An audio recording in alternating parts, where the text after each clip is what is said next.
Right, hello, good afternoon everybody, and welcome to CSO at Re Invent. My name is Phil Horn. I'm one of the organisers of the AWS Community Summit. And for the first time in our history of doing these online events, we are streaming across 4 platforms. So wherever you're joining us today, welcome, thank you for joining us. Hopefully you know why we're here, but let me just recap that for you.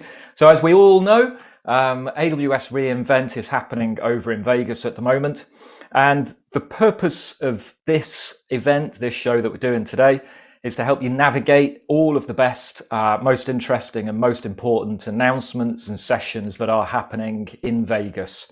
So our goal is, with the help of our pundits, our panelists, is helping you to discover and discuss and deep dive into those sessions, because there's such a vast amount of stuff that comes out. It's really helpful, really useful to have experts, enthusiasts in their field come on here and help us all sort of figure out what are the key things that we ought to know. So we've obviously got our 4 channels, so wherever you are, LinkedIn, YouTube, Twitch, which is where we've always been to date, and also Twitter. And we've also got a Slack channel. So I'm going to ask Joe obviously we've quadrupled Joe's effort this time by having 4 different platforms, but he's going to post that Slack, that link to join the Slack channel into each of those platforms. So join us in there.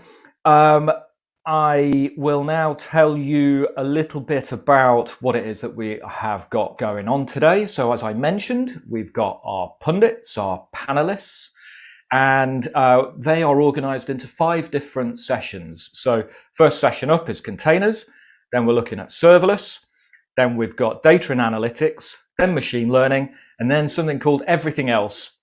Self-explanatory, but in there we're going to be looking at announcements and sessions around edge computing, around IoT, some stuff around networking. It's as broad and as varied as the pundits want to make it. So if you're interested actually in having a look at who we've got lined up for those sessions, you can go to our website, which is comsum.co.uk. That's COMSUM. .co.uk, and on there you'll see the pictures of all of our beautiful panelists, who they are and where they're from, and then they will be appearing at some point during this show, which runs from now until 4ish. Alongside and in between those panels, we will have some footage from Re Invent itself, not live. But what we've done this time is, so a couple of ComSum collaborators, so Steve Jagera and Matt Johnson from Bridge Crew, they're in Vegas this week, and they've been doing some filming, doing some interviews, filming some of the really interesting stuff that's going on over in Vegas. And we've got 4 clips, 4 sessions of their of some of their edited footage that will play in between those panels. So yeah, some very interesting stuff. We're going to start with one of them very shortly. Before we move into that, I need to tell you about our sponsors, very important, but also our swag. So I am wearing one of the limited edition ComSum floppy t-shirts. And we have a number of these. I'm not entirely sure how many we've got, but the way that you win one of these, as well as some ComSum stickers, as well as some sponsor goodies. And we've got a variety of things that our sponsors are providing that we'll be able to send out to you. The way to win that is, so whatever social media platform you're in at the moment, post in there that you're watching CSO at Re Invent, and then take a screen grab of that and then put it into the Slack channel to prove that you've actually done it. Anybody that does that will follow up, get your address, and we'll send you one of the goodie bags. I think I need to make it clear that it can only be UK postage only. Sorry about that if you're outside the UK, but it is a tricky thing sending it outside of the UK. So, Dave, I'm going to line you up, but not quite yet, because first I'm going to I'm going to run through our sponsors, and then after that, Dave, I'm going to have to ask you to play that first VT from our roving reporters. Our sponsors are And Digital, Bridge Crew, Infinity Works, Ondat, PA Consulting, StackRocks, and Steamhouse. And I will tell you a little bit more about each of them as we go through the show. But for now, we are going to go to the Roving Reporter first clip, which gives you a feel for what it's all like.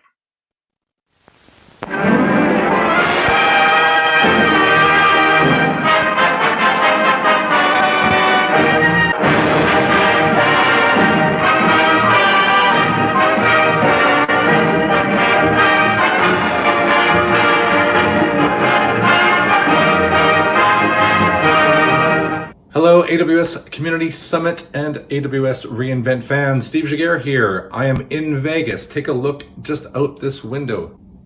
There it is in all its glory. I got a pretty good view actually for booking late. Not too bad, right? So we're gonna be heading out there. Most of the events are gonna be taking place pretty far up there at the Venetian if we just zoom in a little bit. Just there. The Venetian, that's kind of the headquarters for AWS Re Invent. So a lot of the filming we're going to be doing is there and just over from that at Caesar's Palace. So we'll be kicking things off tonight. I'll be coming back to you from the Midnight Madness, which starts at 10:30, goes till midnight. It's kind of a big kickoff thing where the first product announcement is going to be happening. And I'm going to be there with Matt, and we will give you the inside look at the day one, I guess it is, or day zero even, of AWS Re Invent. See you in a second. We are live at AWS Re Invent. I just got my pass and I'm about to go get my swag.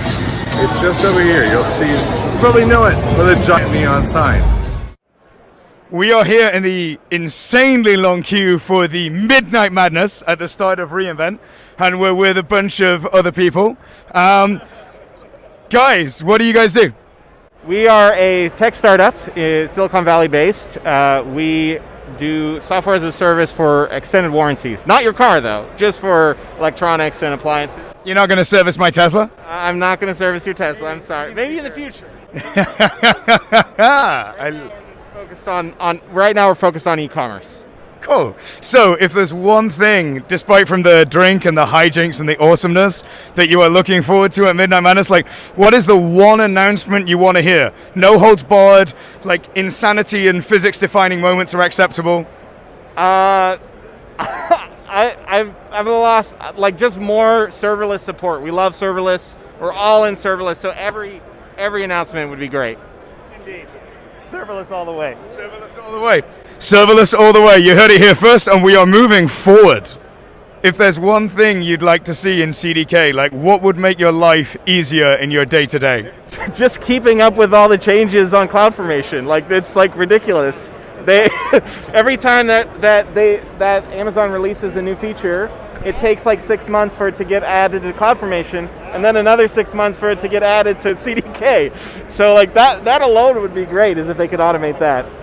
That better support for more high-level constructs across a lot of the services, and 100% like way better support from a like way more dynamic, advanced pipeline deployment process. Like we had to write our own pipeline constructs because we didn't want.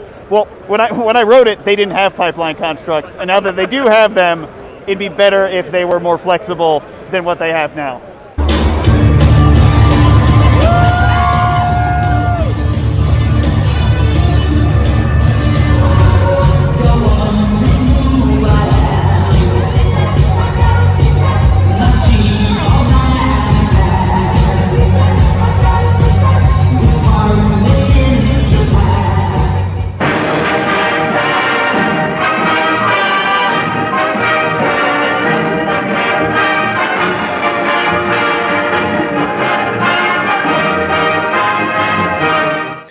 Okay, and welcome back. I think that was a really good overview, good insight into the sorts of things that what Re Invent is actually like to be there. So we're going to move very quickly now into the containers panel. We've got our pundits lined up. So Dave, if you can play that sting, we'll then join the guys in that chat.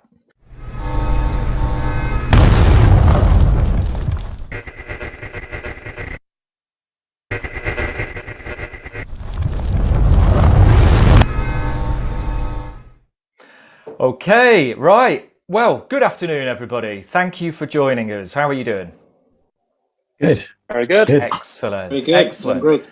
Now, we've made this panel session fairly short because I think, as you're going to reflect very soon, there's not been a huge amount of stuff said about containers so far.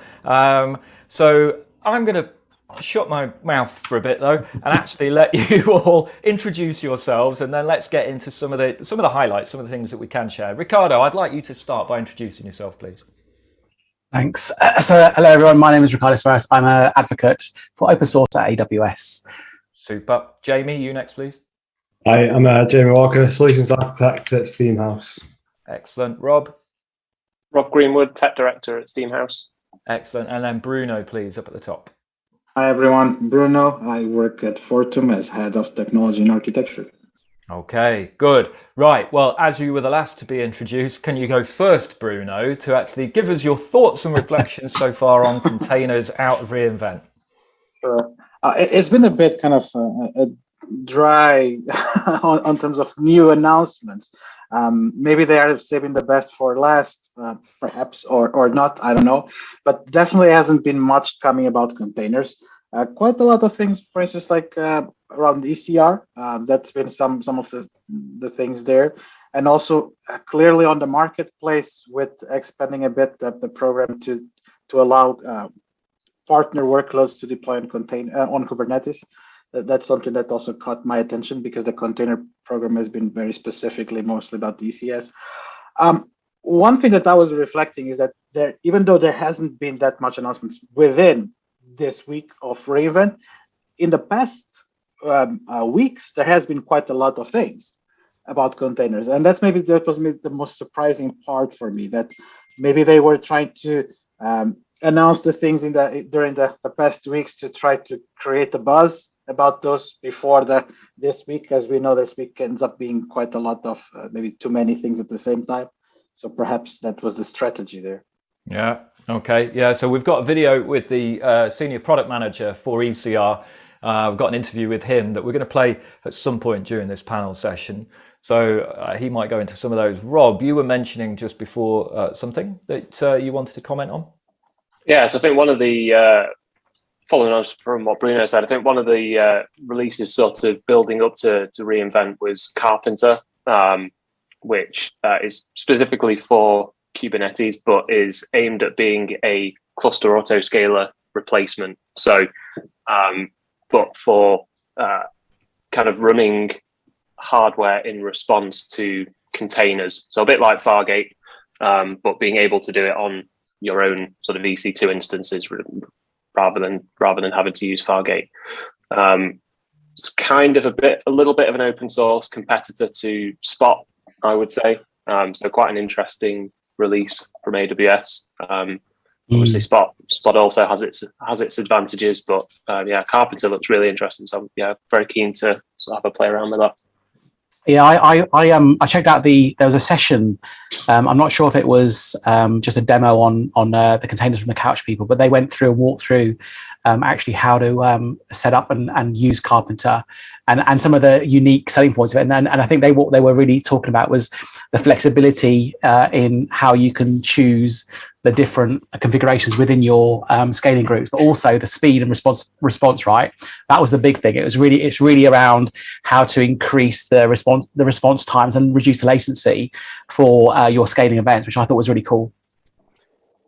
Yeah, I haven't had an opportunity to actually play around with it yet, but one of the things I did notice was it does also seem to support Fargate as well, which kind of suggests that you can essentially provision containers, both on physical, virtual hardware, but also onto Fargate, and sort of you're almost letting Kubernetes decide itself where the sort of best place to run containers is. So yeah, that does sound very interesting.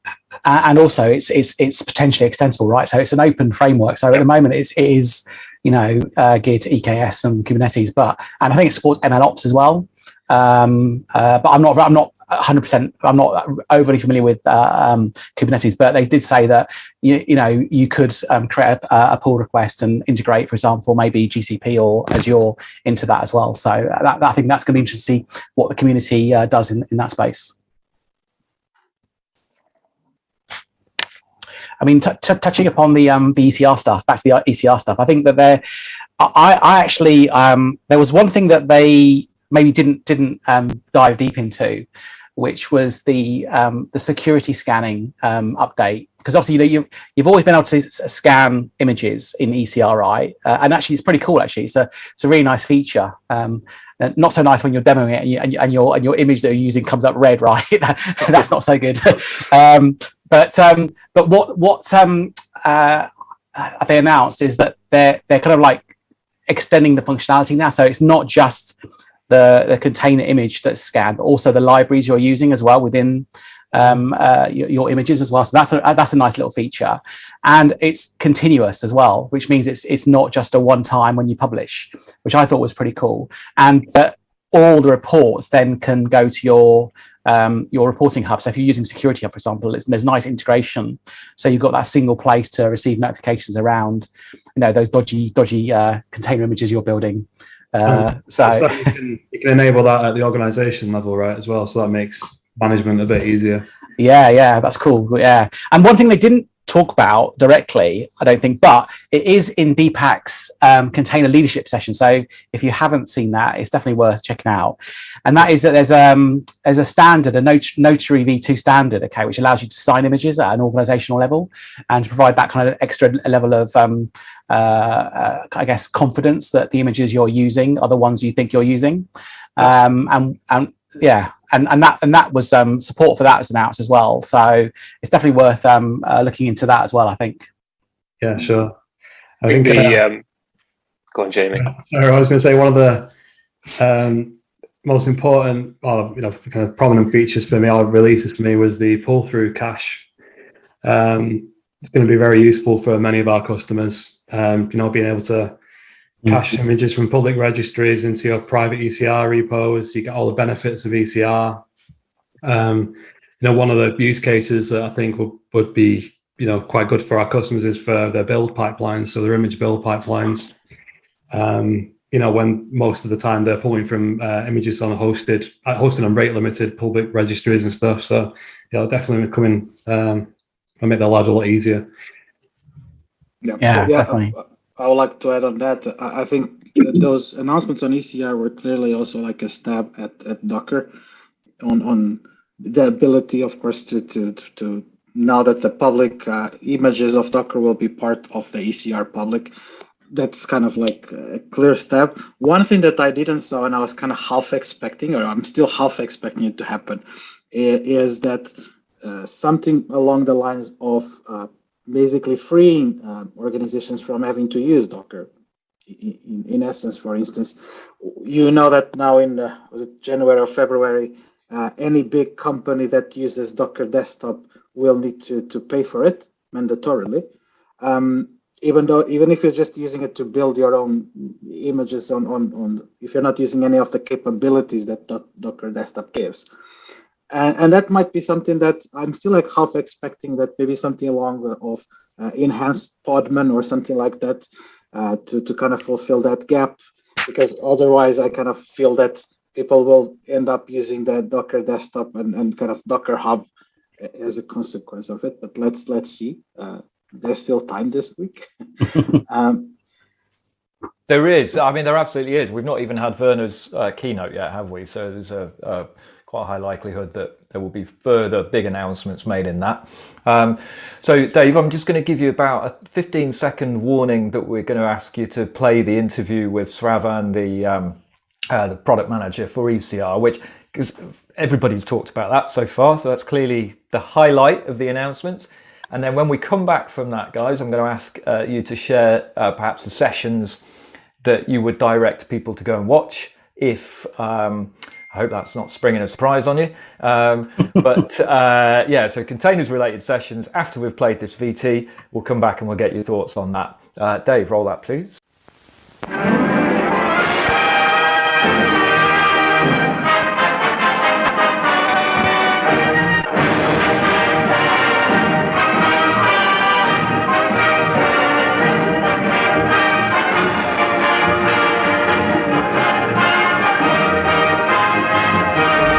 with just over an hour to go until the hall opens here at reInvent. I've got a little sneak preview of everyone setting up.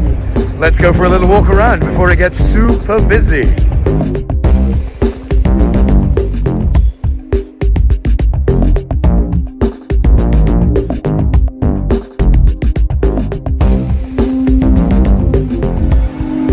I have just got to the Venetian, which is one of the 3 venues. It's the Venetian Caesars Forum and Wynn, and it's huge. I'm going to just try and walk around, take it in. One thing I have learned, which is really important, is that if you haven't reserved a particular talk, you can just kind of queue, and people who don't show up, you get up, they release all the extra seats. So previously I thought I wasn't signed up for a lot of things I want to see, but now I realize I can't, so I need to redo my schedule. But enough about me. Let's take a tour.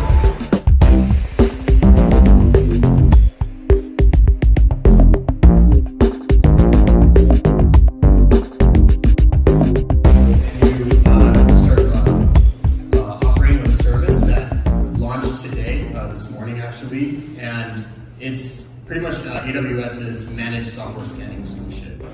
All right, I'm here with Shravan, Senior Product Manager for Elastic Container Registry. You just, rocked our world with the 3 announcements. You want to take us through just with the 3 big ones that you were going through? Yeah, so we announced enhanced scanning with Amazon Inspector, so a new vulnerability scanning offering that's built into ECR. So anytime you push an image, you'll get continuous vulnerability scanning of that image, and all of those findings get automatically collected and routed to AWS Security Hub. You can even configure that from multiple accounts at a time through AWS organizations. The second announcement that we made is called ECR Pull Through Cache, where you can cache images from certain public registries into your private ECR registry so that you can take advantage of all the benefits ECR has for not only your application images that were already there, but also any public images that you're using. And the third announcement was the Docker Hub, or the Docker official images are now being hosted on ECR Public. So these are the most popular images that are used on Docker Hub from very popular and most widely known like libraries or other softwares. You can now pull them directly from ECR Public, or you can also cache them from ECR Public into your private ECR registries. Awesome.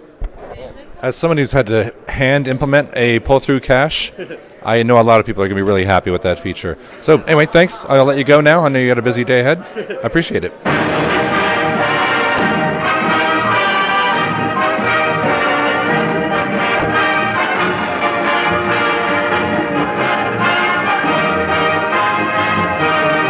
Okay, so a bunch of ECR announcements from, I hope he doesn't mind me saying this, the horse's mouth.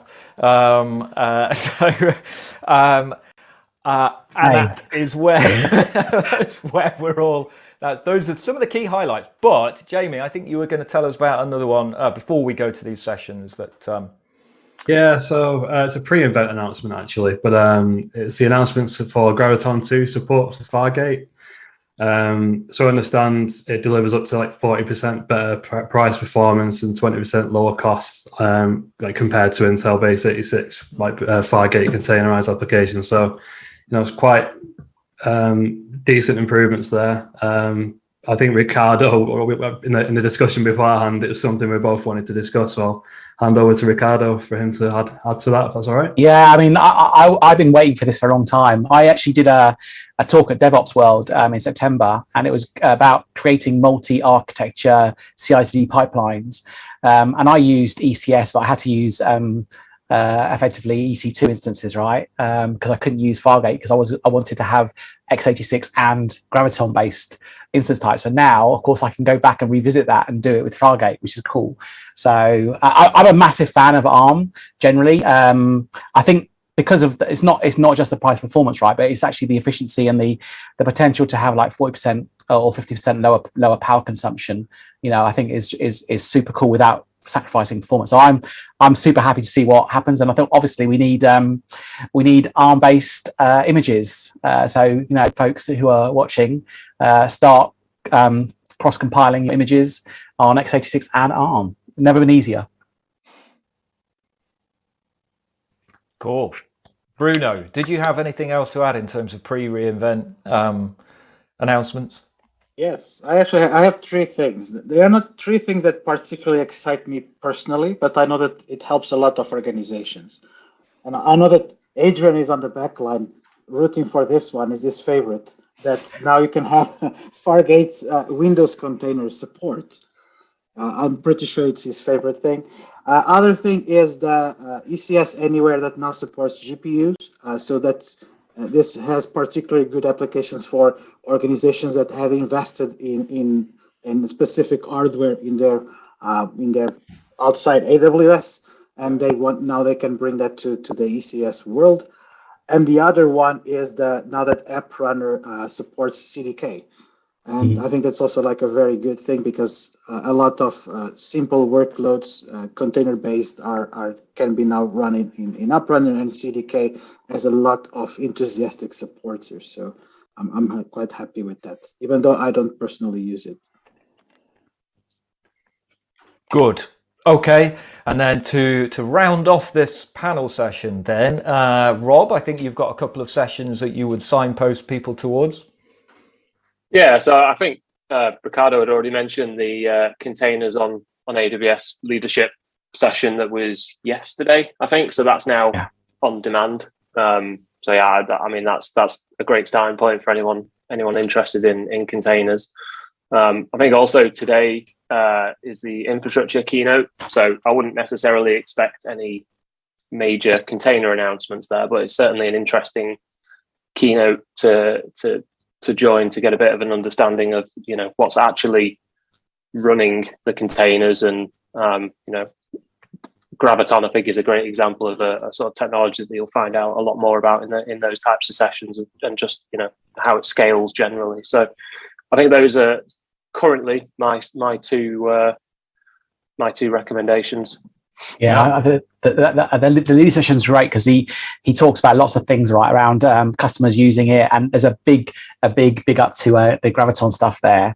He also mentioned something we haven't talked about, which is Proton, right? And specifically in the context of how it's enabling organizations to try and move towards a GitOps model, and what GitOps is in AWS definition. So I think if you're interested in that as well, there's loads of really good stuff in that session.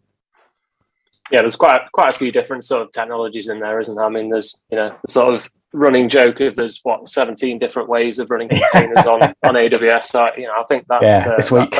Yeah, exactly. I mean, that session's quite a good way of understanding sort of the different services that are there, what each of them are for, and why you might use a particular one over another. So yeah, definitely recommend watching it.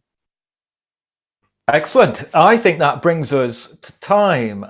So yeah, less than we might have expected in terms of containers announcements, but still a fair smattering there. And I think hopefully you guys will be happy to take any questions or continue the conversation in the Slack group. And Bruno, at least, and Ricardo as well, I think you're both coming back to join us for another panel session in a minute, I think, or shortly. Am I right? Maybe not. Not me, I don't think. But there is no plan here. It's just people rock up and talk about stuff. Yeah. So, right, good. Thank you very much, guys. Really appreciate your time and your insight. And we'll see you again soon. And Dave, can you play us out, please?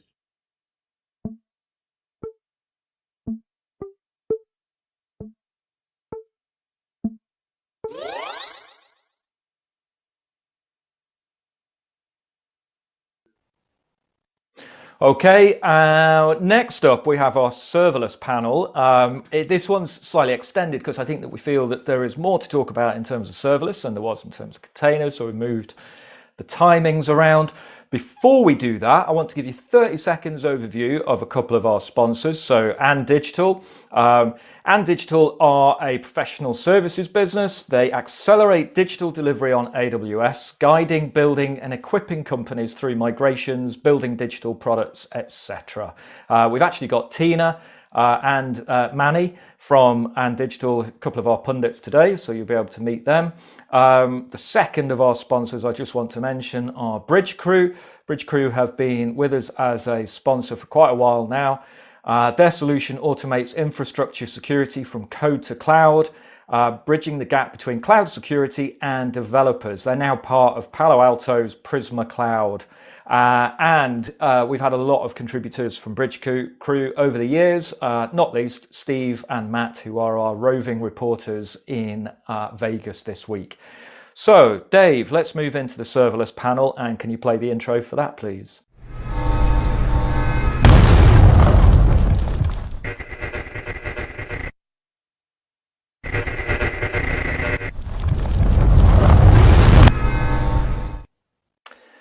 Excellent, good stuff. Right, hello, Lauren.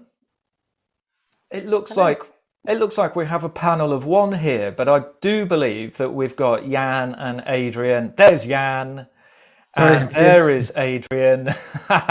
And have we got anybody else that? So let me just have a quick look at my list.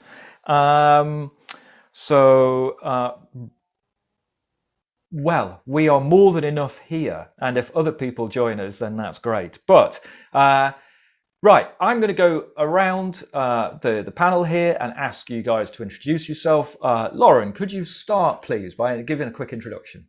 Yeah, hi everyone. My name's Lauren Tate. I'm a cloud solutions architect. I'm excited to be talking about serverless. Excellent, thank you very much. Jan? I'm looking for my mute button. Hi, my name is Yan. I'm an independent consultant, and I am also one of the AWS Service Heroes. So yeah, I've been working with serverless for a while. Yeah, brilliant. And Adrian? Surely that's an understatement of the century for me, Yan, there, but okay. Sure, I'm Adrian from InfinityWorks. We help customers build all sorts of interesting products and do a lot of work around serverless for large and medium and small organizations, all sorts of different things. Yeah. Chances are you probably use something we built today, I would say. Brilliant. Well, that's good. That's a good claim, isn't it, actually? So I'm going to let you guys go. And according to my form, Adrian, you were the last to introduce. So I'm going to ask you to start. You know the gig here. You were here last year. So kick us off. What's interesting about serverless from reInvent? I guess it's this year. It's about the launches. So for me, there's been a kind of few quality of life things. So I liked there's a couple of improvements to DynamoDB, and one of the things that's useful for me right now is AWS backup cross-region. Weirdly, it's something I've never looked at before or been particularly interested in. But just the client that I'm working on now, that actually solves a big problem for me, is the cross-region S3 and DynamoDB backup. So, although yeah, that's a good one. There's been a few improvements on S3 this year. So the automatic tiering and Glacier, automated fast access to S3 data in the Glacier tier is very interesting. Only as a cost reduction thing, really, rather than anything else. And again, I'm looking back from my customers, going, who's going to really benefit from that to a great extent? I'm not really sure, because there's not a lot of money going on there. And I think we've seen a couple of improvements over the last year around things like ARM support, but that didn't hit the Go programming language. So although Go supports ARM, it's only kind of on a few of the runtimes. And so I was hoping to see something around that, but I haven't seen anything at reInvent this year. And I think over the last year as well, we've seen a lot of improvements on around Amplify and SAM. And I haven't used Amplify and SAM now for a couple of years. So I've been kind of entirely over on CDK. And I think the biggest improvement to my life this year over that has been CDK hot swap, this ability to run just Lambda function changes in through CDK instead of deploying the entirety of the CloudFormation stack. So I think, still interested to see what comes out this year on new things. There's a couple of things around Lambda that I'm sure that the other folks will talk about, but yeah. Funny you mentioned CDK. I do have one thing that I think we should both mentioning as well, is that the Amplify now supports the CDK so that you can actually have your Amplify stack outputted to CDK, so you can essentially escape for Amplify, so close ecosystem. Have you looked into it though? It looks like it just exports a package that you then import into CDK. But when I read it, I was like, oh, brilliant. Finally, I can escape Amplify. I can just kind of eject and I'll get code. But it seems like it's just a package that is kind of opaque. I've not looked into it in any more detail, but the blog post didn't look very, I was immediately disappointed. Really? Okay. I haven't looked into it myself. It's not something I've used because up until now, I've always been worried that, once you get into, have so many customers running the same problem that they get started on Amplify, it's great, life is amazing, and then until the moment it's not, and it becomes hell on earth because you just can't do anything because you're stuck with Amplify. And I thought, okay, CDK, it's not my choice, but at least it's a way to get all of the infrastructure out of Amplify and into something else that you can manage and customize going forward. So are you saying that it doesn't quite work the way I'm sort of picturing that? Yeah, it didn't. So if you look at the CDK, if you look at the CDK from the blog post, it's basically you export an Amplify blob, and then there's just like an import feature in CDK. So it's not like it's generating a CDK types for you, which is what I was hoping it would do. Right. So literally just like one blob, one construct. Hey, here's my Amplify app. Yes. Is that? Oh, okay. Then that's not so great. But they also mentioned you can customize the resources now. I thought that's at least that's something that's something at least. Whereas before, if you customize anything, the next time you run something, it's going to override your changes. But sounds like at least that's kind of fixed now. You can have some way to maybe export the whole thing in a way that you can tease them apart and then just, okay, I want to add a new thing here, but at least they can customize some of the resources that it's creating for you. That does look useful. One thing I forgot to mention was Cloudwatch Evidently, which is a new feature for A/B testing. That looks pretty interesting because while you might have like a solution like you might already be using something like Adobe Analytics or Amplitude or something along those lines to do your A/B testing. Having something kind of built into AWS that does it could be kind of useful in some cases, and it looks all right. It looks like it does the job that it needs to do. So I'm kind of interested in how that will work. Didn't they also release the? Oh, sorry. No, I was just going to bring Lauren into the conversation actually, and sort of see if you've got any experience or insights on these things that Adrian and Jan have been talking about. Yeah, so I guess different quality of life releases along the same line that Adrian said. I was quite excited by some of the Lambda SQS and Lambda changes around event filtering and kind of partial batch responses, small adjustments. Although conscious of having this conversation before a couple of the keynotes, so hopefully still some more to come. I had to say what you're expecting, or if you an NDA briefing. I will defer that for a few days' time if that's okay. But I thought some of the serverless offerings around serverless EMR was quite interesting, and don't want to steal the thunder of data analytics session, but kind of perhaps new ways to do interactive querying. I think was quite exciting too. So looking forward to exploring those and getting hands-on in more detail.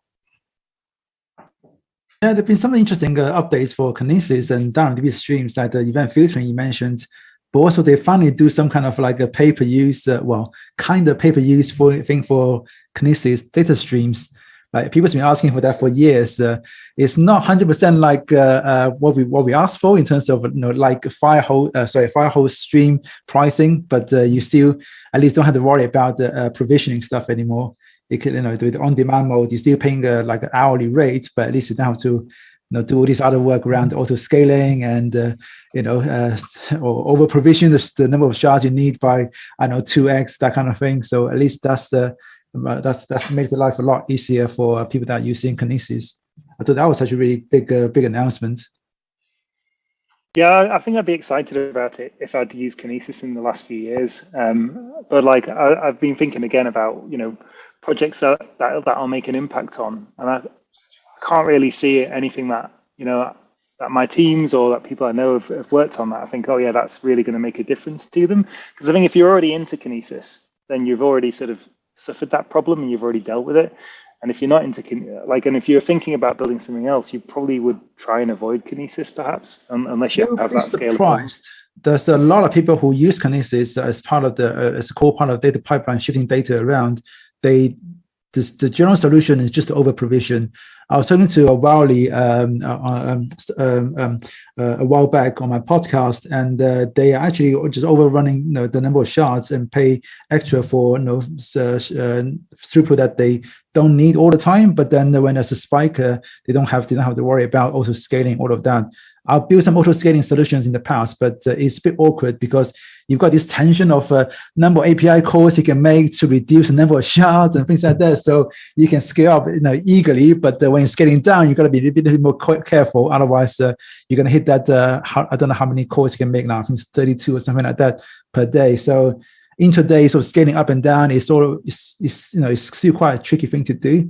There's the one API call you can call to change the number of shards, but then there's no auto scaling. So again, it's the stuff that you don't want to be dealing with if you just want to pump some data into a stream and let it deal with it, kind of like what you do with Firehose. Yeah, I think these new options do add to the number of decisions you've got to make before starting to build something quite significantly. Certainly, kind of taking a look at the DynamoDB pricing page and the different provisioning options there are for that, and starting to see some of those options rolled out to some of the other services as per the announcements really does kind of add to the kind of mental burden and overhead. And I think maybe that's a theme we're starting to see with serverless around the configuration complexity of that. And I'd like to see maybe some services or some offerings to help reduce that. Yeah, I'm not sure though, because with DynamoDB, the whole on-demand mode, when it came out, it was like, another thing you can choose. But then I think pretty soon it becomes just a default. Everyone just use on-demand because it's the provisioning is just something that you don't want to think about. I think with Kinesis, the on-demand is probably going to be the same thing. That initially it's going to be another thing you're going to have to decide, but then pretty soon people are just going to lean towards, well, just start with on-demand unless you really need to be more calculating about your cost and you know exactly how much throughput you need all the time. So I think that's kind of should hopefully go the same way as DynamoDB on demand, that it just becomes a default. You don't think about it anymore. Yeah. I mean, overall, the costs I've seen on DynamoDB are generally a lot lower than sort of equivalent Postgres installations or so on. So it's sort of like people are generally kind of happy with the cost. But I could see that the infrequent access stuff could be interesting there for these kind of long kind of periods of retention. Save you some time of having to sort of think of a solution to move it away for different costs. So it could be interesting. Okay, so there was a question that came in on Twitch just before. I put it into the Slack group, but I will read it out to you now. So could you not customize Amplify managed infrastructure via the underlying CloudFormation scripts? Hello, Manny, as well, by the way. We'll come back to you in a second. I've just pitched the question there. Adrian? Jan, yeah, pick that up. I've wasted so many days on Amplify that I'm not going to spend any more time on it. Okay.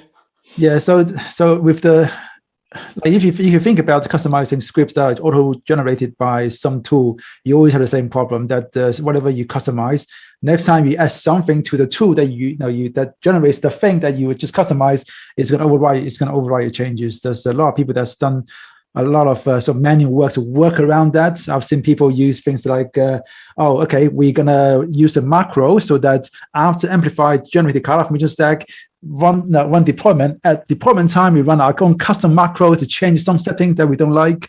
That's kind of one of the sort of really sort of, last resort that I see people go down to, because it's just so hard to do that before the deployment step. So until now, they've introduced this thing that you can customize it, but before you could technically, but would you really do it? And is it practical to do it?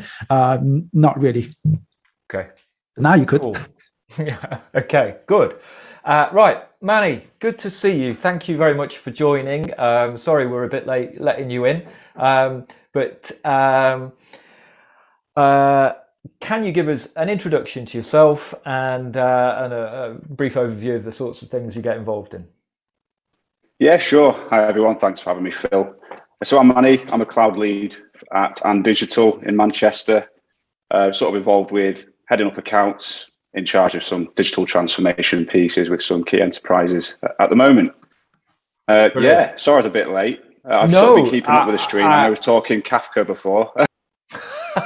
Right. Okay. Perfect. Well, you also, you have the, in my mind, the, the respect of being the first person that I saw outside of a ComSum thing wearing a ComSum t-shirt. So, not this one. This, I think, it was our very first one, and we bumped into each other at the AWS Summit in London. And you were wearing a ComSum t-shirt. Made my absolute day, that did. So you're a legend. Right. So I'll come back to you in a second, Manny. I'll let you settle in a little bit. Lauren, I'm going to go back to you and see if you want to broaden the conversation out. You got any other new things or sessions that you want to talk about? Yes, I guess conscious that a lot of the sessions aren't quite available yet, but a couple that I've enjoyed so far are Building Modern Cloud Applications, Think Integration by Gregor Hope, and he talks about some enterprise integration patterns and how they're implemented with various AWS serverless services, which I thought was quite interesting. And the session that I watch every year and pick up something new every time is data modeling on DynamoDB. It's a great refresher and always pick up something new. Excellent, thank you. Anybody else see that one? I haven't seen this year's Rick Houlihan. I assume that's the Rick Houlihan one. Houlihan, sorry, right? Like I'm a big fan of that. Definitely, it's a must-watch every year. Cool. And so, Manny, are you? How much of reInvent have you been watching from a serverless perspective, and what insights or things have you got to share about what you've heard so far? Yeah, good question. So one of the big ones for me is the DynamoDB infrequent table access. I'm not sure if we've covered that just yet, have we? Only in passing, really. Right, yeah. I mean, this is quite a big one, obviously, if most of your cost on your DynamoDB tables is coming from storage, depending on how you're using your tables, of course. On most of the tables that I sort of work with, they tend to be sort of more throughput.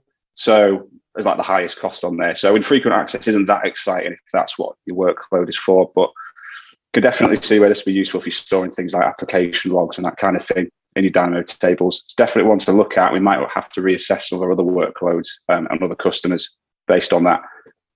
In terms of actual serverless announcements, there's quite a few. Of course, we've talked about Kafka already. And if you are an enterprise that's using Kafka, and it is in lots of places already, that is probably quite exciting for you.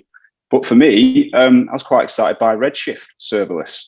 Seems to be a little bit of a sort of tactical play maybe towards other third-party cloud data warehouses that like to do per compute billing or compute, what's it called? Compute units or whatever it is. Definitely an interesting one. Want to dive into that a little bit more and find out more about it as a reInvent goes on. What do you see the Athena ACID introduction? This idea that you can update your data in S3 as well. I think there are some restrictions on it. Like I think you can only work in Parquet format if you're doing that. But I thought that was kind of interesting because I think we've gotten kind of used to the idea that we can query data in S3 with Athena, and you can get quite far with that without having to sort of use any sort of third-party systems. And then being able to sort of modify the data on top sounds kind of interesting. I've no idea how that will work in practice, but I am kind of interested to see how it plays out. The example in the blog post of the intro is around deleting data from that database. So you can imagine if you've got like log information, or you've got like a cache of customer information, you get a GDPR deletion request, being able to go through your sort of data lake stuff and delete it. I thought that was quite interesting. Definitely. I have no idea how I'm going to use that real. Yeah, that's it. That's something I'll need to explore a little bit more. It's quite an interesting concept, isn't it? Normally with your data lake, just sort of shoot everything in there and then start pulling insights out of it. But actually being able to edit that data in place definitely help with some GDPR, remove my data sort of issues that you may come across. There was another product released this recently as well, which had sort of automatic masking of data in AWS Data Brew, which is kind of like the kind of opposite approach, which is as data's coming in, do the masking and sort of removal of personal data or encryption of personal data so that you can kind of crypto shred it and delete the key, or you can say, well, we haven't got your information. But this is a sort of, once it's slipped through the nets, how could you clear that up? But I'm not into the details enough yet because it's just been announced to see whether that's really going to be useful. I also wonder how many people is going to accidentally delete data they didn't mean to as well. Yes, delete star from where? Oops. That's a very good point. So Jan, you specifically then, what have been your highlights from Serverless Re Invent so far? Yeah, so far I think the Kinesis one, the Kinesis on demand is probably the big one for me because I use the Kinesis in quite a lot of places, and it's always been a bit of a pain in the ass to try to deal with the provisioning and decide how many shards and trying to solve the auto scaling problem. I think the other one that's really useful is the SQS redrive back to a DLQ redrive back to the source queue. I've literally had to build tools, the CLI tools to do that in the past. So having something that you can just do and trigger in the console is quite useful. I've seen a lot of people trying to basically solve the same problem different ways. So having something you can just easily trigger from the console is great. I guess there's maybe some things that it doesn't go quite as far. I've seen people cases where you want to deliver the DLQ to maybe not the production environment because you want to test the messages that you want to reprocess them in like a dev environment. So it's some cross-account delivery and stuff like that, which this tool is not going to do. But for simple cases where, oh yeah, we've got a bunch of queue messages that couldn't get processed because there's some third-party downstream system problem when you first ran. So now the system is fixed, so we can just replay the messages, just deal with it. And yeah, for those cases, this is great.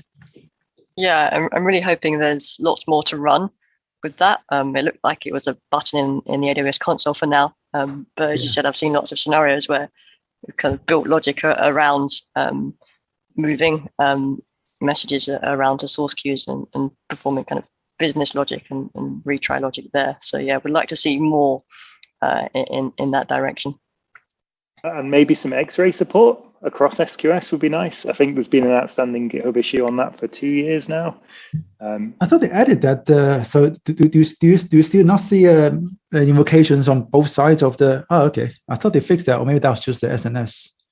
Well, according to the GitHub issue, it's still open. I'm subscribed to it, and every now and again somebody adds a +1 at the bottom. And okay, right. I guess another one that was announced a few months before reInvent was the ARM support. I think the Bruno and the guys were talking about that support for Fargate just now, but the other support for Lambda.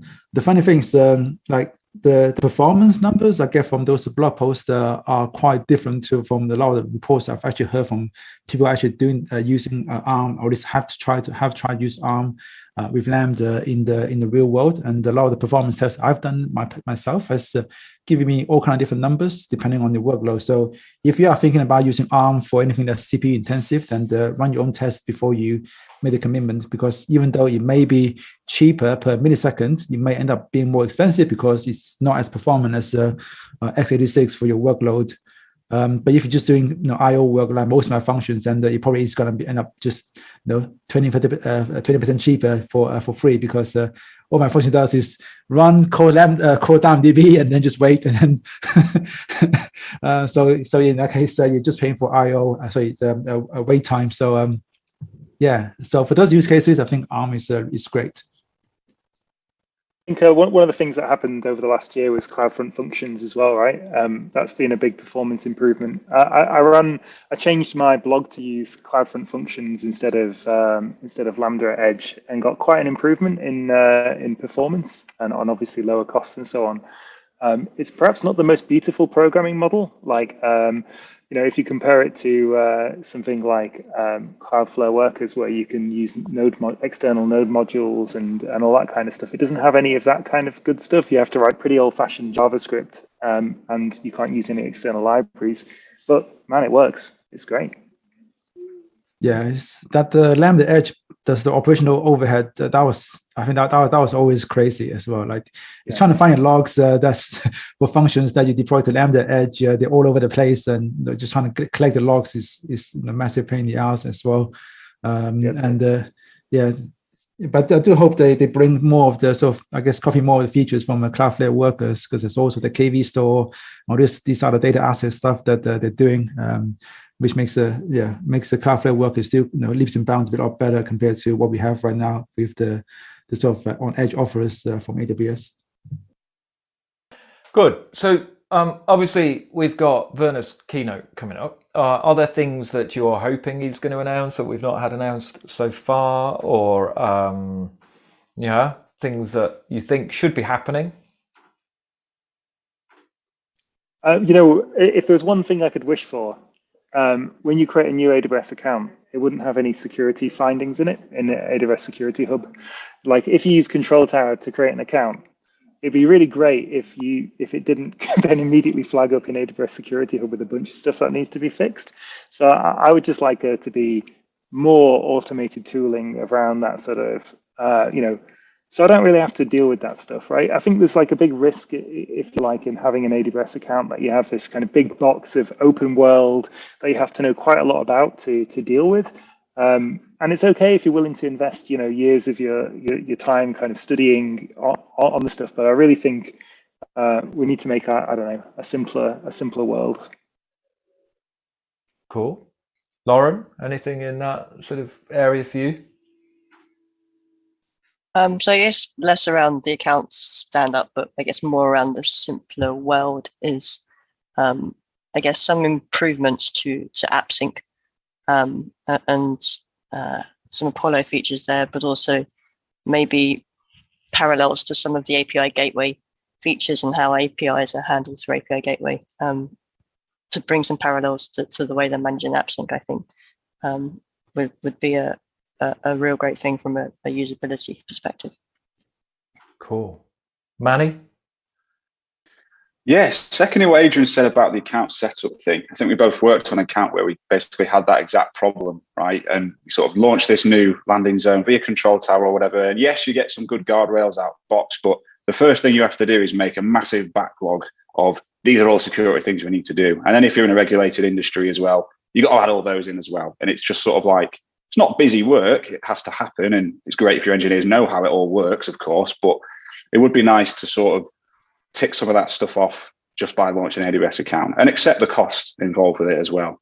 There is that secure environment accelerator from AWS, which sort of helps you with this, but that's more of a absolutely everything at once. And it's sort of what don't you want, which is a little too comprehensive. So somewhere in the middle that would be a happy medium would save a lot of that and sort of get customers moving a little bit faster, I think.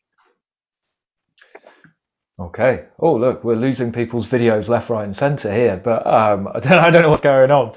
Manny and Jan, we seem to have lost your video. Yeah, it's just come off. It says, Dave's playing. You can't start your video because the host has stopped it. Oh, okay. That's what I have. Dave will sort us out. Come on, Dave, pick it up. So, right, one thing, so I think I started with you on that, didn't I, Adrian? I was going to come to Jan there he's back. So, Jan, any sort of predictions or hopes from the rest of reInvent in terms of announcements or new features? Yeah, from my sort of day-to-day stuff, I use AppSync an awful lot. So I'm with Laura in terms of hoping to get a few updates on the AppSync, especially around some of the operational side of things. AppSync's got features pretty good, but the one side that is really not so great is the operational side of things in terms of better support for managing your logs and stuff like that, so that you don't get either nothing or down to 11, so that your Cloudwatch cost is going to be several times of everything else that you've got. But I think on the organization account side of things, I'd love for them to introduce some infrastructure as code support for organizations. for the last year and a half, I've been using this open source tool called Automation, which I think solves a lot of problems that Manny and Adrian mentioned in terms of having some way to create new accounts, but not with a control tower. With the account factory, there's a lot of clicking stuff in the console. But the Automation allows you to use a syntax that's like CloudFormation. But what it's really great at is the fact that you can reference resources from different accounts. So you can have templates that provision things to different accounts via what you call it, basically a binding, so that you can say, I've got this template. I want to create a S3 bucket in the audit account, and I want to enable CloudTrail in all the other accounts, but pointing them to the S3 bucket I provision in the other account there. And it's able to do this kind of across account, the referencing, and work out what resources to deploy first, and then get outputs, and then set up the other ones, and all of that stuff, which is what makes it really powerful. But it's an open source tool, and for something so critical, you kind of want to have some official support from AWS that lets you do something like this. So I'd love to see some support from AWS in that case.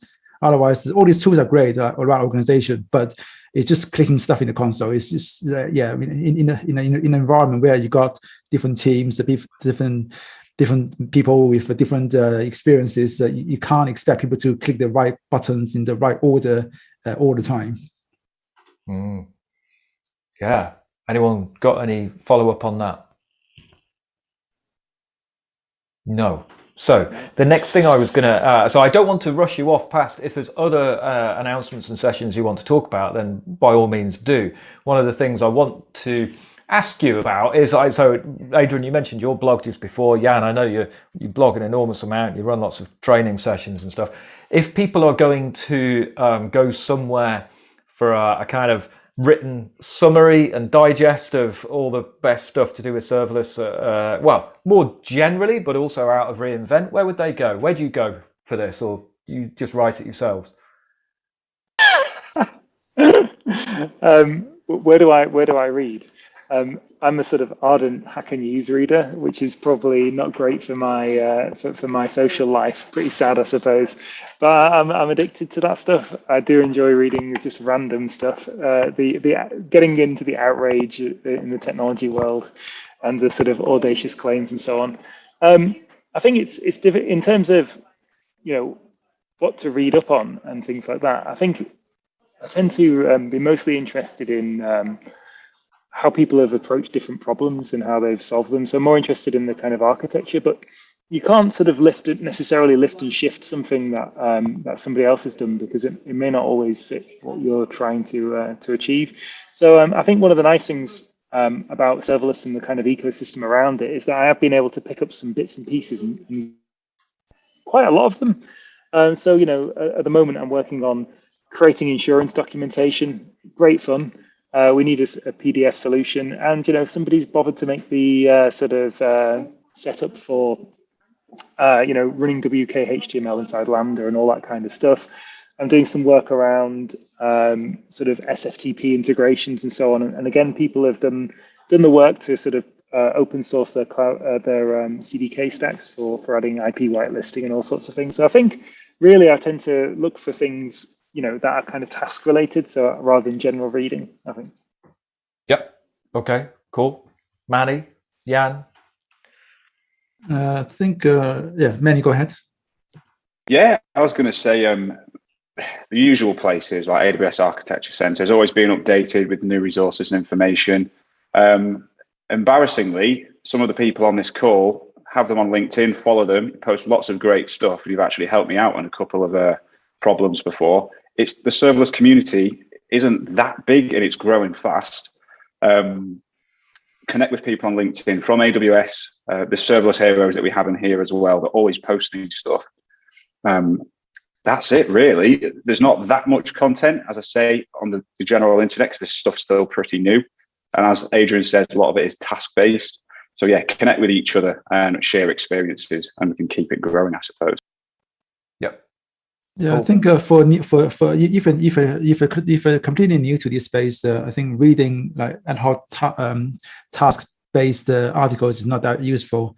It takes many years of reading those small bits of pieces to actually form a picture of what and how everything fits together. So I think if you're new, then look for workshop and other like structured the material that you can take, take a couple of day workshop or something like that. And then that's going to get you into a much better starting point than you would do if you just read lots of articles how to do one thing versus another, especially when those things are not necessarily following some ideological sort of structure.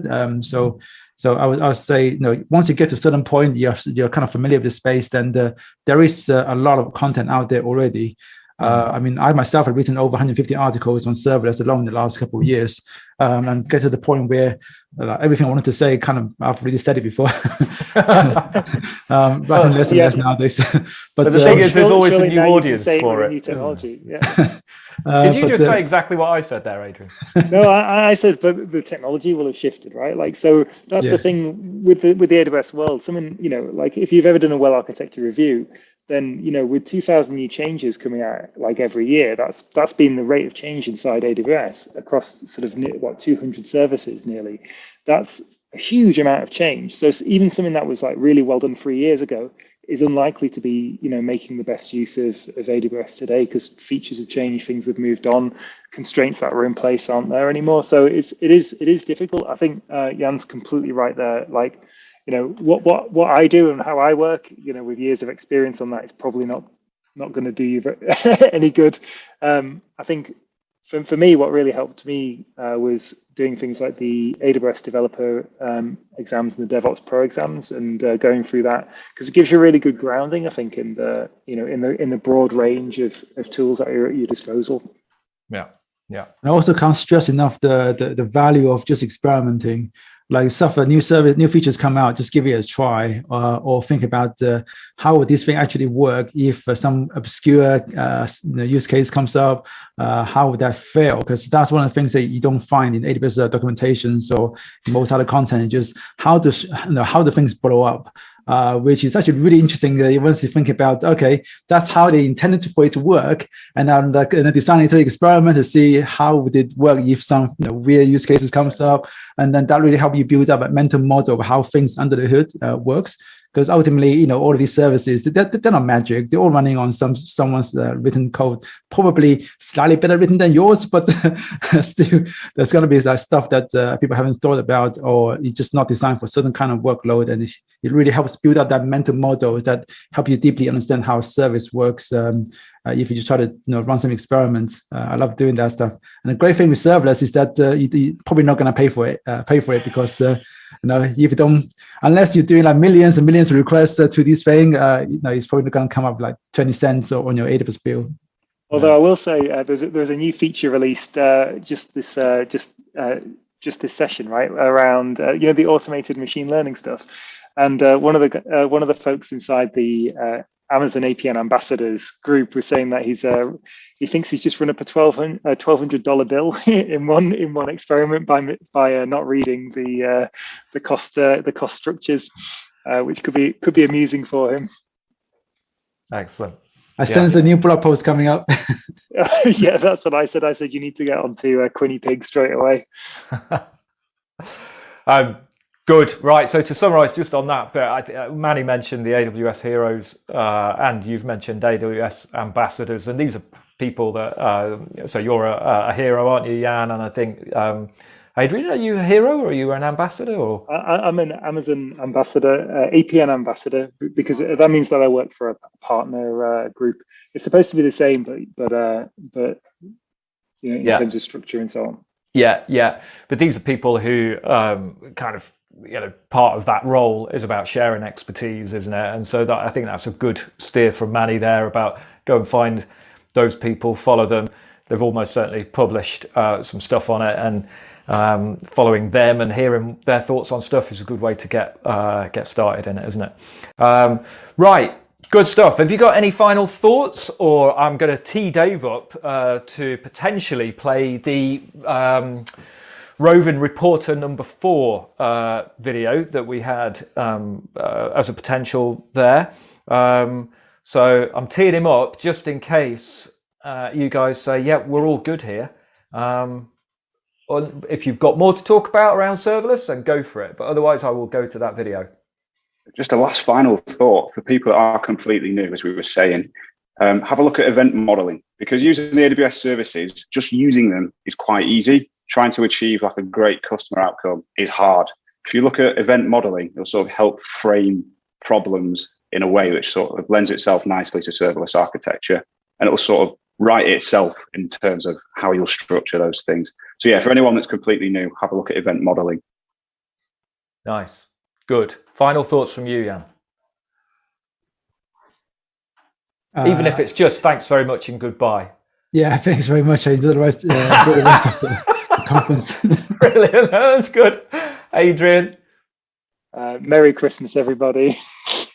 Awesome. There you go. Now, you see, in previous years, I don't know what's happened this year, people have come on with Christmas jumpers and stuff. Phil Basford has yet to arrive, so he may well be in a Christmas jumper, but it feels a long way off for me. It does. So, it does. Right. Great stuff. Thank you very much, guys. I'm sure everybody knows that if they've got questions, you'll be in either Slack or somewhere, and I'm sure you'll be happy to answer those questions. Lauren, by the way, had to drop off. No one viewing this would have been able to see the messages pop up, but she had to drop off. Thank you very much, Lauren, for taking part. First time in one of our events. It'd be great to have you back. Adrian, Jan, you've both been at many of our things in the past. Thank you again. And Manny, first time, thank you. Hope you'll come back and do another thing. Absolutely. Cheers, Phil. Awesome. Thanks a lot, guys. See you soon. And Dave, if you play us out and then go straight into that VT, that would be awesome.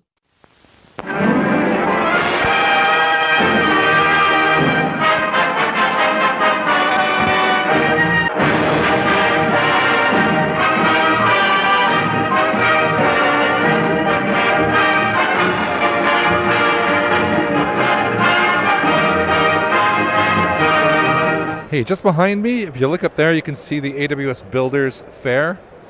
There's all sorts of weird projects going on here. Where I talked to the Marvelous machine, looks like an insane Rube Goldberg. And under pressure of filming, they're frantically making it reset and work so that the demo works when we start talking to them. All right, I'm here at the Marvelous machine number 7, and I'm with Charles Falucci. And can you tell us a little bit about what this kind of crazy Rube Goldberg mousetrap thing actually is? Yeah, sure. So the goal of this demo is to show you a little bit how you can combine different technologies and have fun at the same time.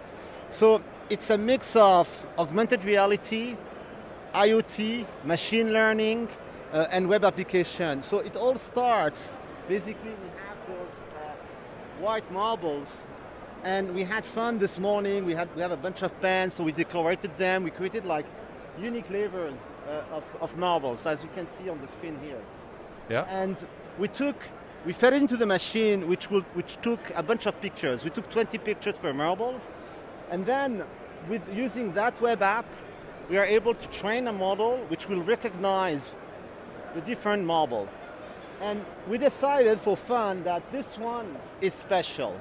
So we want that custom marble. We gave it the name custom marble. We should have given it a name like unicorn or something like that. That one should end basically in a different position at the end of the circuit. So it's basically sorting the different marbles. So it will pull everything on the left side and that on the right side. That's the goal of this demo. I also mentioned augmented reality. There is another demo on the side, which I'll show you later, which basically you can, scanning those AR marker, you can have a 3D overlay and get information about the Raspberry Pi, the different sensors, etc. That's really, can you run us through some of the hardware on here as well? Yeah, sure. So we have 2 Raspberry Pis here. They are at the bottom.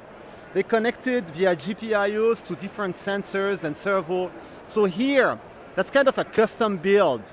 We have a servo motor. We're using an ice cream stick glued to this, just to act as a gate. And the job of this gate is to release one marble at a time. And why do you want to do one marble at a time? It's because the next step, there is a camera, and the camera, using the machine learning model, will look at the marble and decide what it's seeing. So we don't want to have like 3 marbles stacked together, because the machine learning model will say, oh, well, I'm not sure what I'm seeing here, I'm seeing many things, you know? Right. So to make it more efficient, we're releasing one at a time. So it goes one at a time here, and then it reaches the next gate. And the next gate has a camera on the top. As you can see, this is a Raspberry Pi camera. And the thing lighting is an infrared sensor. So this is just basically to tell you that there is a marble.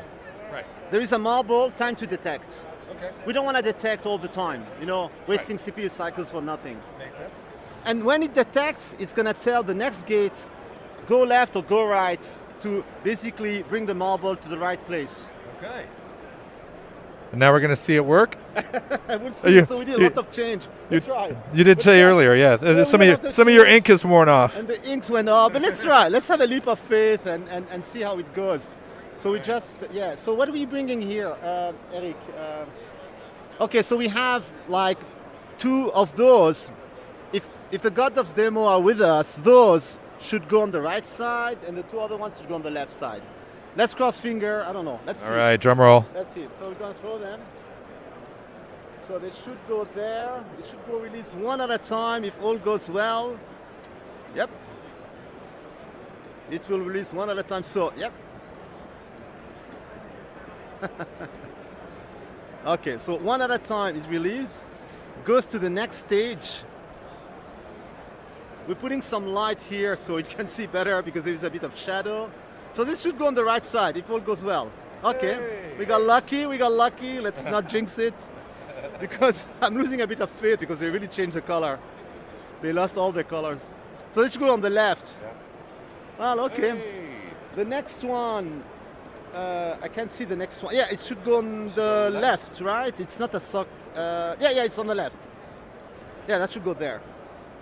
No, it got tricked. Okay. It looks too much like a soccer ball. Yeah, you got tricked. So let's see, this one should go right. So then it depends on the angle. We're taking pictures from the top. So you can't, we're not taking many pictures. Okay, so that got that one's obvious. This one tricked us. And it's actually fun because this will show you that how important it is to have good quality, a good data set. Like here we have a case of where it took a picture and it got mixed up. It thought it's another marble. It thought that it was this one. Yeah. So this is where you have to look at your model and think of, okay, do I need a bigger data set? Do I need to take more pictures? What went wrong? Like you can kind of experiment and play with that. Well, we learn from our failures. Yeah, exactly. That's the point. There's lots of failures. Lots of learnings. But that's the point. That's the spirit. Thank you very much. That's super cool. You take care. You have a lovely day.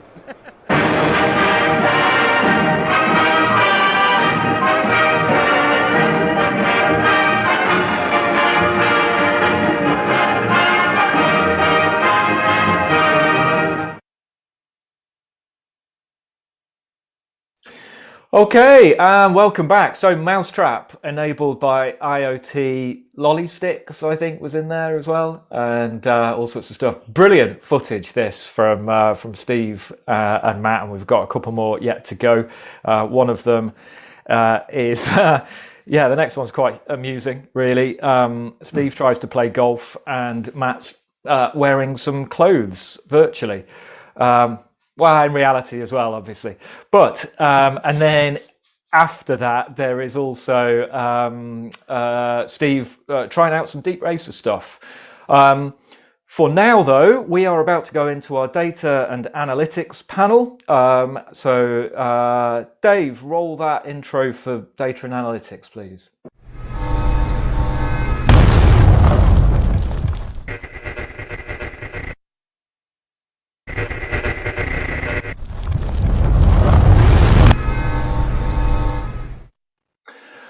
Okay, right. Hello and welcome to Phil Basford and Matt Horton in 2 really quite different venues. Well, we'll get into that in a second. I think at some point we're going to also be joined by Bruno potentially, and also by Mike Fowler. And also by John Dever. Not entirely sure how you pronounce your surname, John, but there may be people joining in and we'll just kind of go with it as it happens. Right. I expect many people watching this know you two because you are previous ComSum contributors and you do stuff. And there is Mike Fowler. And while other people join, Phil, top left, I'm going to ask you to go first and introduce yourself, please. Hi, yeah, so I'm Phil Bastard. I'm Head of Solution Engineering and Wisdom, and we specialise in data analytics and ML. And I'm also organiser of the Ipswich AWS user group. Excellent, thank you. And where are you? I'm in my daughter's bedroom. Where else? Where else? Yeah, Matt Horton. Hi everyone. Yeah, I'm Matt Horton. I'm a data architect at InsurTech CDO. We're based in Stockport. I'm also an AWS community builder. Cool. And where are you, Matt? I'm in Las Vegas. And what time is it, Matt? Too early is the time. You don't worry about the time when you're at reInvent in person. It's not time isn't a thing. No, absolutely. But I tell you what, commitment to the cause. This is, the sun is just starting to peak up behind you. The airports, the strips that way. Sorry, you won't see the strip, but yeah. Great. No, really, really, really good. When I realised you were actually, when we were having the conversations about were you going to join, I thought perhaps he's forgotten he's actually in Vegas. He won't be joining. I do this. I say yes to these things and then worry about the logistics of the day. Ultimately, I have two parts, multiple parts to my brain. The one that says yes to stuff, and the other one that then lives in the real world and has other things that I've agreed to at that time. So I know what you're talking about. Mike, introduction, please. Hello, I'm Mike Fowler, CTO of Synologic. I'm also an AWS community builder, and I'm sitting here in Bidford near Stratford upon Avon, in my sort of man cave stroke office. Brilliant place, brilliant place. And what is the T-shirt you're wearing there, please, Mike? This is the Community Summit at reInvent 2020 T-shirt. Wonderful, wonderful, wonderful. You have the complete set, I think, more or less. And if you haven't, that's our fault. And yes, Edmund Krask, I'm sure that we have slipped up at some point, and we need to get you whatever swag that we've not sent you in the past. And John, welcome to Community Summit Online.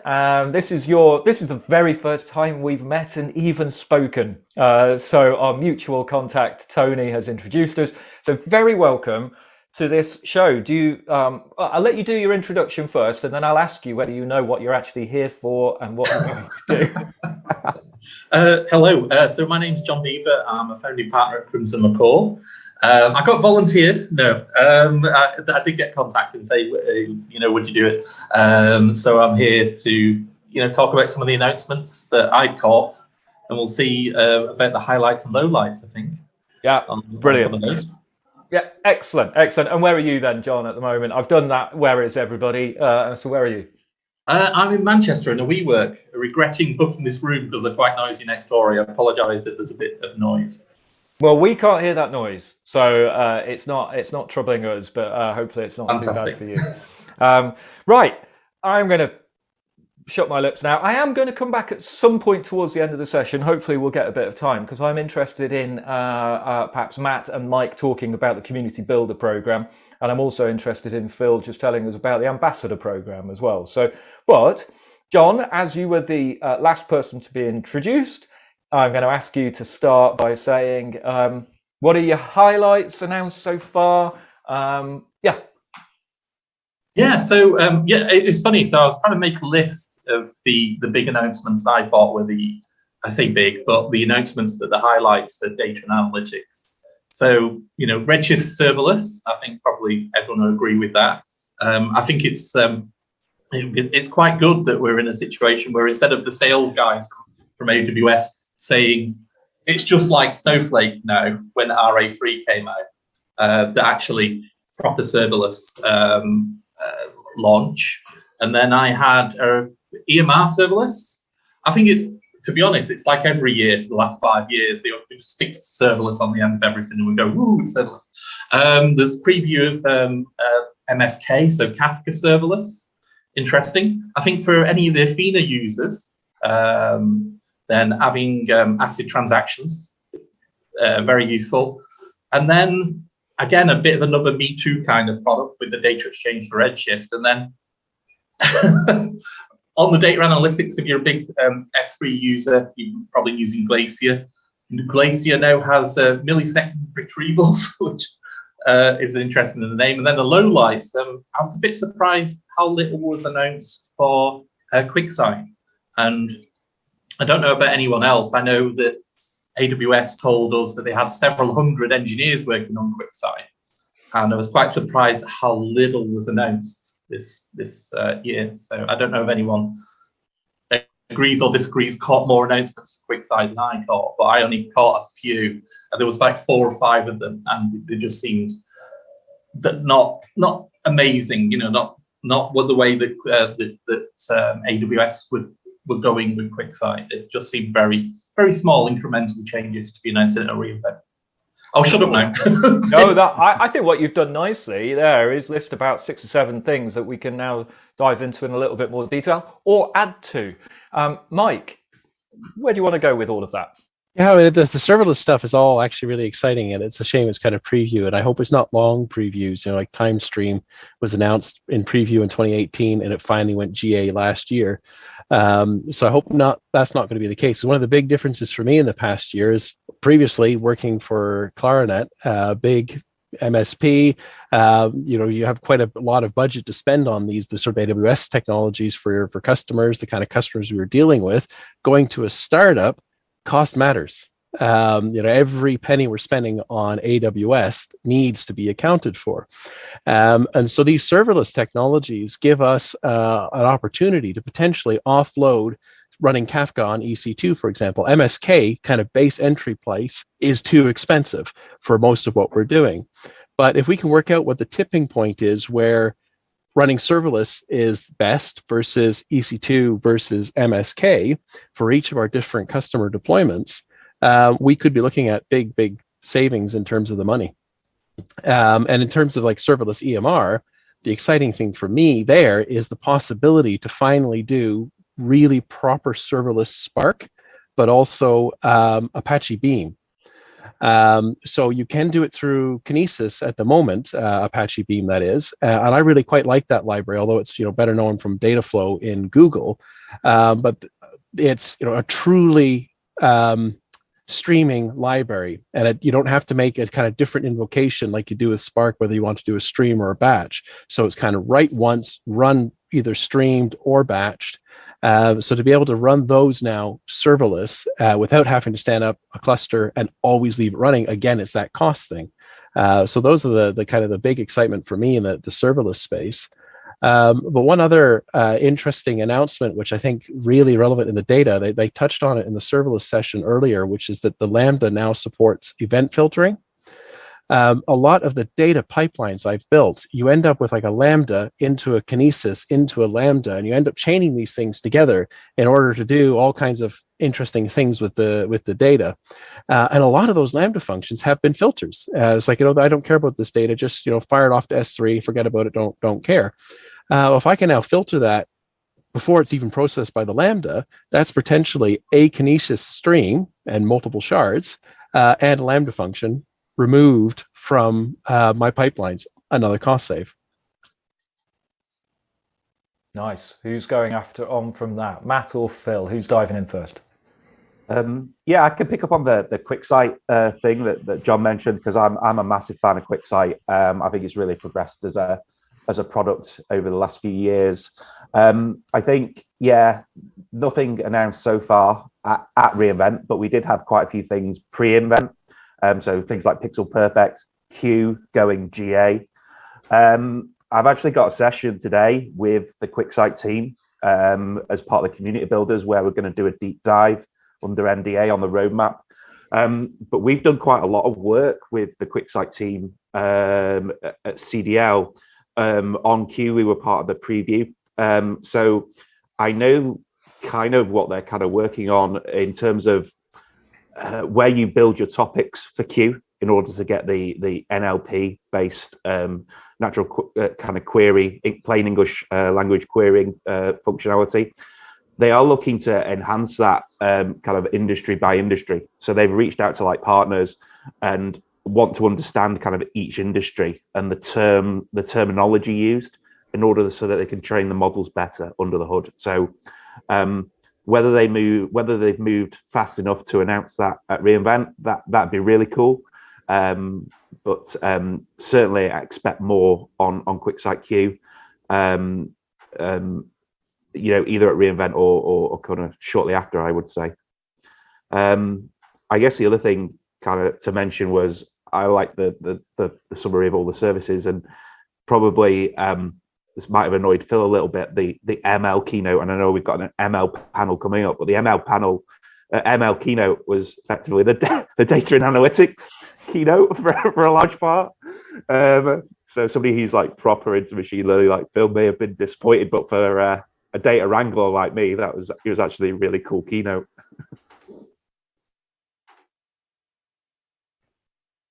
Don't wait for me, Phil. You never have in the past. Just crack on. Yeah, exactly. It was both keynotes, the ML keynote and Adam's keynote. The first his one was very data centric. Actually, that was quite an obvious theme across the two. Something else I noticed as announced was that the lake formation, even more tighter access controls on at a row and cell level within lake formation. So that should change a little bit how multi-tenancy is handled and that kind of thing within data lakes and data platforming. So I thought that's quite cool. All those serverless things are quite cool. I kind of looked at them from a slightly different aspect. Was like what we see day to day is like you have your production Redshift that is reserved, big and beefy and out there. But the problem is running it in other lesser workloads, and scaling down instance size kind of works, and you do things like turning it off out of hours, that kind of thing. But again, it's nice to have maybe the serverless option there for those dev and test environments where you don't want to be running it all the time and you really when you need to access it. So that's quite important. But I also think it dovetails in maybe to the IoT session. So I think there's an overall theme throughout all of this: IoT data, then analytics and ML after it. And I think it's maybe handling bursty workloads. So I see a couple of workloads where it's not constant through the day, it's going up and down all the time, and that's across Kinesis and Redshift in terms of throughput. So I think that lots of this serverless kind of innovation will be in those kind of areas, less predictable, but more real-time kind of real-world scenarios rather than your traditional kind of BI on a lot of static data. It's more geared to more real-time analytics, I think. I think that's the overall theme, really. Okay, I'm going to open it up now. So rather than me try and structure this and sort of pull people in, go for it. Who wants to go next? I guess they touched on it in the serverless session, the Athena ACID transactions. So I think it was Adrian Hesketh that kind of mentioned it, and he was going to look into how it works under the hood. But I think that was an interesting announcement to support Apache Iceberg, because we've had that kind of ability, I guess, in the data lake world to do kind of upsert type functionality transactions through other things. I think it just showed a bit of commitment from AWS to support the open ecosystem in the data lake world. So yes, they've got through lake formation GA now on transactions through governed tables in lake formation. They've always supported Hoodie, and they've even got a connector on the marketplace to do that. And it's something they've open sourced. It's free. Delta Lake, we've been able to run Delta Lake type workloads through the Spark and that, and now we've got the kind of the other competitor that's out there, Iceberg supported. So whatever your choice, you can run that on AWS. That was nice to see. Yeah, exactly. They kind of they're hedging their bets across all the different ways of doing data, and that's probably a good stance, because you obviously got this kind of the upsert methodology, but then you've got the kind of the delta one where you're just adding to the, and then you've got things like governed tables and that kind of thing, and you've got things like data messages and that kind of thing happening. So there's lots of choice out there, and they're definitely not sitting on the. They're just giving all these tools. It's very hard to navigate exactly the best one to fit your workload. So maybe more in that area, really. and how to actually structure and pull your data in overall and use the best service for the job. I think it's probably something they need to focus a little bit more on. It's just so many options, like glue, not glue. What's the difference between glue and serverless EMR? Yeah, okay, if you're running something specifically EMR, but if it's just Spark, well, why have you got a competing product? And it's getting a bit of a confusing ecosystem. So I do think they need to spend a little bit more time on best practices and that kind of thing. Yeah, I think that's definitely something to focus on, because there's so much you can do now, and it's, what's the best way to solve this particular category of problem I've got with ACID transactions. You could conceivably build a relational database that's actually backed in a data lake, and that could be maybe a cost saving against running, say, RDS all the time. And the sacrifice you make is on the performance, that you can't get the maximum throughput you could with a beefy RDS instance. And it's where do those lines divide? How do we figure out what to do before we spend hours and hours working, getting it working, right?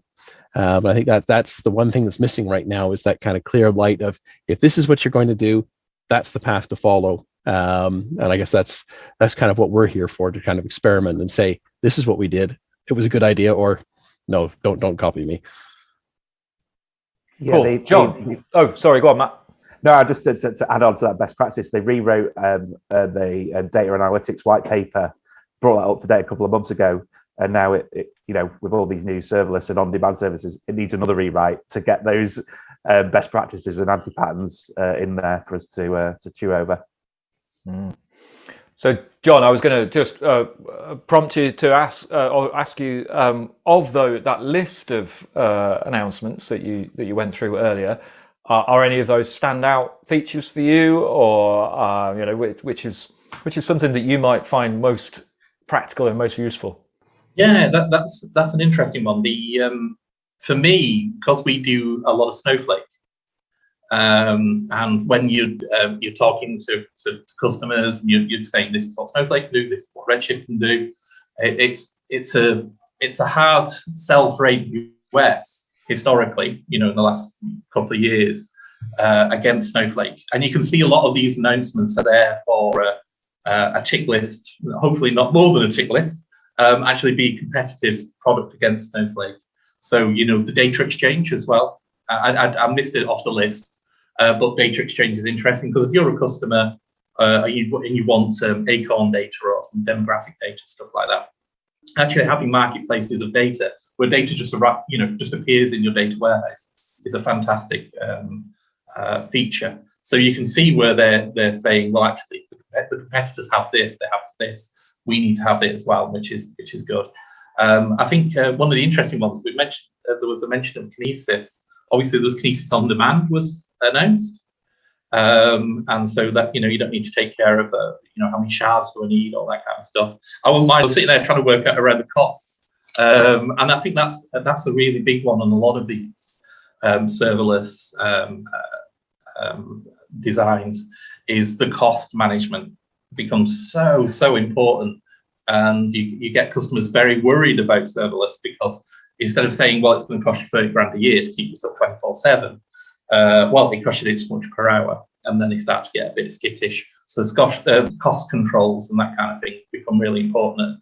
And it'd be interesting to do a bit of a deep dive, later on around Redshift and cost control for serverless. I'm certainly going to be looking into that, see what limits you put on, restrictions, that kind of thing.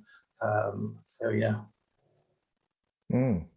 Okay, that's an interesting perspective there on the cost side of things. What do you think's driving that then? Because I get it, Mike, from what you were saying before. A small company kind of it matters what you do. The cost of these things matters, but if you're dealing at bigger scale, does it matter as much? And I think there's a lot of thinking that AWS's direction is very much sort of enterprise workloads, obviously. So what's driving the sort of emphasis on cost, do you think? I think, for having been on both sides of the fence now in a startup and having previously been working with large businesses, I think with large businesses, quite often you've got a budget that exists that you're not going to spend on a hardware refresh. And that gives you quite a bit of capital to play with. And so you're less concerned about the minutiae of running this size of EC2 instance for this long. You can put together a very quick cost calculator and go, yeah, that's what your annual bill is going to roughly look like. And it's easier to absorb the fluctuation for moderately burstly load. That said, I've seen some howlers where DynamoDB costs have just skyrocketed because the throughput's far higher than you expected, and that hurts most businesses. I think for the startups, it's really that the difficulty is getting an idea of what the numbers are going to mean. There's so many tweaks, dials, knobs, whatever you want to call them, to controlling the costs, that it is quite a challenge to go into it, eyes wide open, that I know that this is how much it's going to spend. And so it's very tentative. Any of these services you try, you've got to sort of see, well, if I do this, what's the data charge going to be on top of the compute charge, et cetera. And so you've just got to be really mindful of what your budget is and how that spend actually transpires. So look at things like the cost daily breakdowns, just see how this is working out, so that if something misbehaves, you're on top of it and you can react to it right away. I think for me, the kind of the big wish list on AWS is give me some reasonable cost comparisons of all these different serverless things, because I can work out MSK minimum cost is going to be, I don't know, 40 grand a year. And so I can run an EC2 instance, a small, maybe one node Kafka cluster, or maybe a 3-node, far cheaper than that, but I have to run it. And so there's the hidden costs of people looking after that. But is serverless going to make the big difference? Because to date, serverless is more expensive.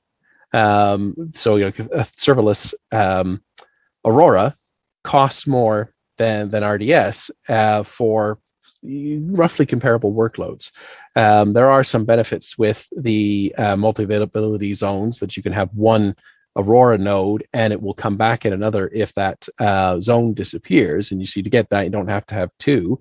So there are some trade-offs there, and there's just so much. It's very difficult to get right, and you want to be, as a startup, focusing on the stuff that differentiates your business, not all this cost calculations. Yeah, very good. Anybody want to pick up on that particular thread that Mike's talking about there? Or shall we move on to, and Mike did a nice job there of segueing into the next thing, which is what hasn't been announced yet that we were hoping to see, or that we want to see in the future even.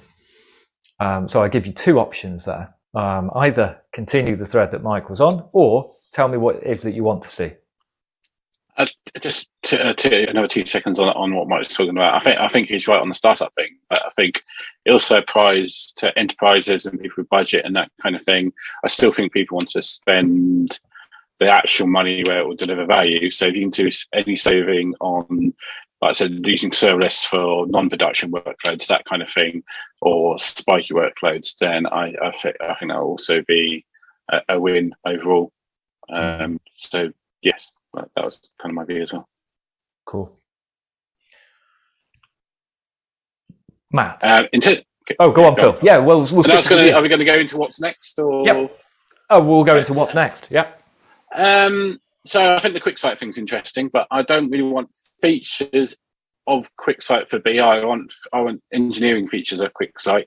So one thing that we find quite hard, and there is ways of kind of doing it, but it's still a bit of a pain, is developing dashboards and things like and then deploying them in like a CI/CD process across multiple accounts. That's still a major pain to do. So I'd like to create my dashboard in my dev account and then promote it into my redaction account where people can use that. So kind of looking at that side of QuickSight and some of the stuff around permissions and security. They have lots of sign-on at the moment integrated with both with AWS sign-on, but also Cognito. But it's still a bit lumpy there. You still have to make a trade-off, and it's still not quite right. So they need to do a little bit more about enterprise sign-on through QuickSight and that kind of thing. It's not the most seamless experience. Okay, lots of nodding going on there to various points that you made. Matt, go to you. Yeah, I'd agree with that. I'd say you can do all those things, but the experience is poor. I definitely agree with that. On the CI/CD thing, it doesn't work how you would traditionally expect it. You can't just simply, you develop a dashboard, you can't just go, right, export that configuration to a JSON file, stick it in Git, and go to another account. There's this process you have to go through with the APIs to create templates, which are these kind of things that sit somewhere that you can't really touch and do much with, and then kind of copy those to other accounts using APIs. And it doesn't feel like a true CI/CD type pattern. So yeah, I'd love to see the ability to export definitions to text files and stick those in Git, and that'd be the way to go. And I'd agree on the authentication. It's not consistent across standard and enterprise. And then the integration with namespaces where you want to go multi-tenant, that doesn't work with AD, but if you go through something federated like Okta or another IDP, then it does work. So yeah, let's just make it work for all the things that people would want to use, and then more people will come to QuickSight for sure. Cool. Yeah, it might be worth saying, because I don't want to rag on QuickSight too harshly. Most BI visualization tools, as far as CI/CD, are terrible, or it's non-existent. So it's not as bad as a lot of other tools. Trying to integrate it with your pipelines and your promotion process. So I'll give them that. It's not as bad as some of the others, but there's a lot of work they can do. Obviously, they've done a lot this year on Geo and that kind of thing, which is good. So I'm expecting good things from them. So I don't want to be too black hat on QuickSight. They've improved a hell of a lot in the last year and a half, a hell of a lot. So I'm hoping that trajectory continues, to be honest. Okay. Anything further? Well, actually, you started us off on that, didn't you, Mike? So right. So signposting to sessions then. Has anybody got sessions that they think, right, if you're going to watch one single thing at reInvent to do with data and analytics, go and see this one. Who wants to go first on that? I can go first with the really obvious one. There was a leadership session last night. That is I think it's repeating now, so you might have to catch it again on demand, but it's AMI 214 from Rahul. It's modern data analytics on AWS. He's really good at data analytics. It was actually packed full of announcements last year. So his leadership session is the best one, and he'll go through lots of these technologies and how they can be used and that kind of thing. So that's the main one that I've managed to pull out from the catalog so far. Okay. Anything else? I'm just kind of looking at my reInvent catalog on my phone of what sessions I'm going to today. So yeah, as I mentioned, I've got that deep dive with the QuickSight Q team as part of the Community Builders, 10 a.m. Vegas time, and then my calendar got rapidly changed with slotted in the new sessions for Redshift Serverless. Babelfish is interested as well. So I've got building a Babelfish a Postgres cluster booked in there, and then obviously we'll wait to see what Werner announces. There'll be more data in that for sure. Yeah. And those sessions you'll get cancelled, and I'll put different ones in. And also, Matt, tell us. So you did a talk yourself yesterday. So yeah. 2 talks, in fact. Tell us about that. My first talks at reInvent was a bit of a nerve-wracking experience building up to it, but we got through it. So yeah, as part of the Community Builders program, they basically gave 1 hour slots away to community builders to come up with content for reInvent, and it was really nice to see. AWS staff basically didn't have any involvement. They didn't vet the content, so we could literally say what we wanted, and we got together a group of volunteers on a particular theme. So I covered AI and ML and then databases.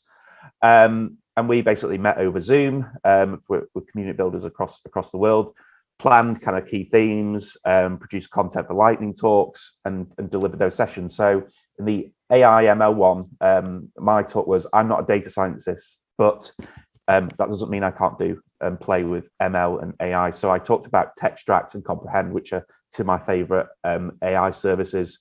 I showed how you could extract kind of tables from motor manufacturer brochures and augment that with different information that we get at CDL, because we're insurance, we deal with motor insurance a lot. So augmenting the brochure information with the information we get from like the DVLA, MOT, the police, and things like that.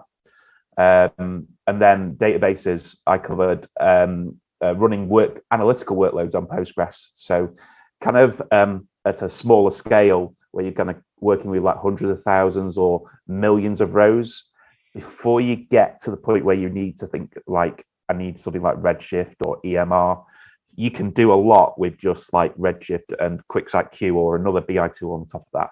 So yeah, those are my 2 sessions. Really enjoyed it, a great experience, and hopefully we'll get to do it again next year.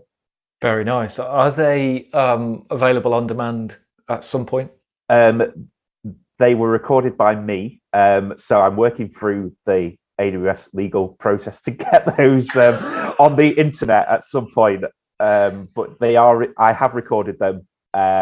So yeah, watch this space. We'll get those out to you.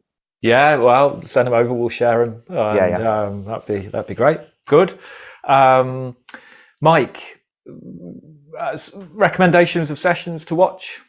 Yeah, so there's I think 2 of the new things. If you're kind of new to AWS and you're new to data analytics in AWS, there's it's that overwhelming sea of options, right? There's one on data lakes: easily build, secure, and share data with AWS Lake Formation. And that's that kind of getting started with Lake Formation. So, forget about starting from scratch. Use Lake Formation as a tool, and this is how you go about doing it. And the other one that caught my eye was, which NoSQL database is right for you? I think a lot of people who've been working on premise, they've got a relational database, and so every data problem is shoehorned into there because we don't have the tin to stand up and play with Mongo or whatever else. And so this is a talk that gives you an overview of the various different options that you have in AWS, and starts to answer that. Well, this is the problem I have. This is the right solution for it. For me personally, I'm looking to watch the deep dive on Amazon TimeStream. It's always caught my attention, a true time series database. I've got lots of ideas of how I might go about using it, but haven't as yet had the time to play with it. So here we are, deep dive talk. Let's go and learn. Cool, thank you. And do you know what I'm just sort of thinking? These recommendations of sessions, if you could actually post them into Slack as well, I think that would be great, because I can imagine people watching this and going, hang on a minute, what did he say? What was that one? So if you can put it into Slack, that would be great. And then, so John, are there any other sessions that haven't been mentioned that you would recommend? So I would agree with the ones I was thinking with Redshift Serverless. Babelfish, just for anyone who's watching that doesn't know that, if you've got a big, there's lots of people out there using SQL Server. It's expensive. Babelfish could be an interesting option for you. So it's definitely worth looking into that one. They were the main 2 that I was interested in personally, I have to say. Yeah. Excellent. Super. Thank you. Right. So, we've got a couple of minutes left. I do want to ask about the Community Builder and Ambassador programs, but does anybody have anything else to contribute or reflect on in terms of data and analytics? Cool. Okay. So, Phil, go for Ambassador program, please. Yeah, sure. So,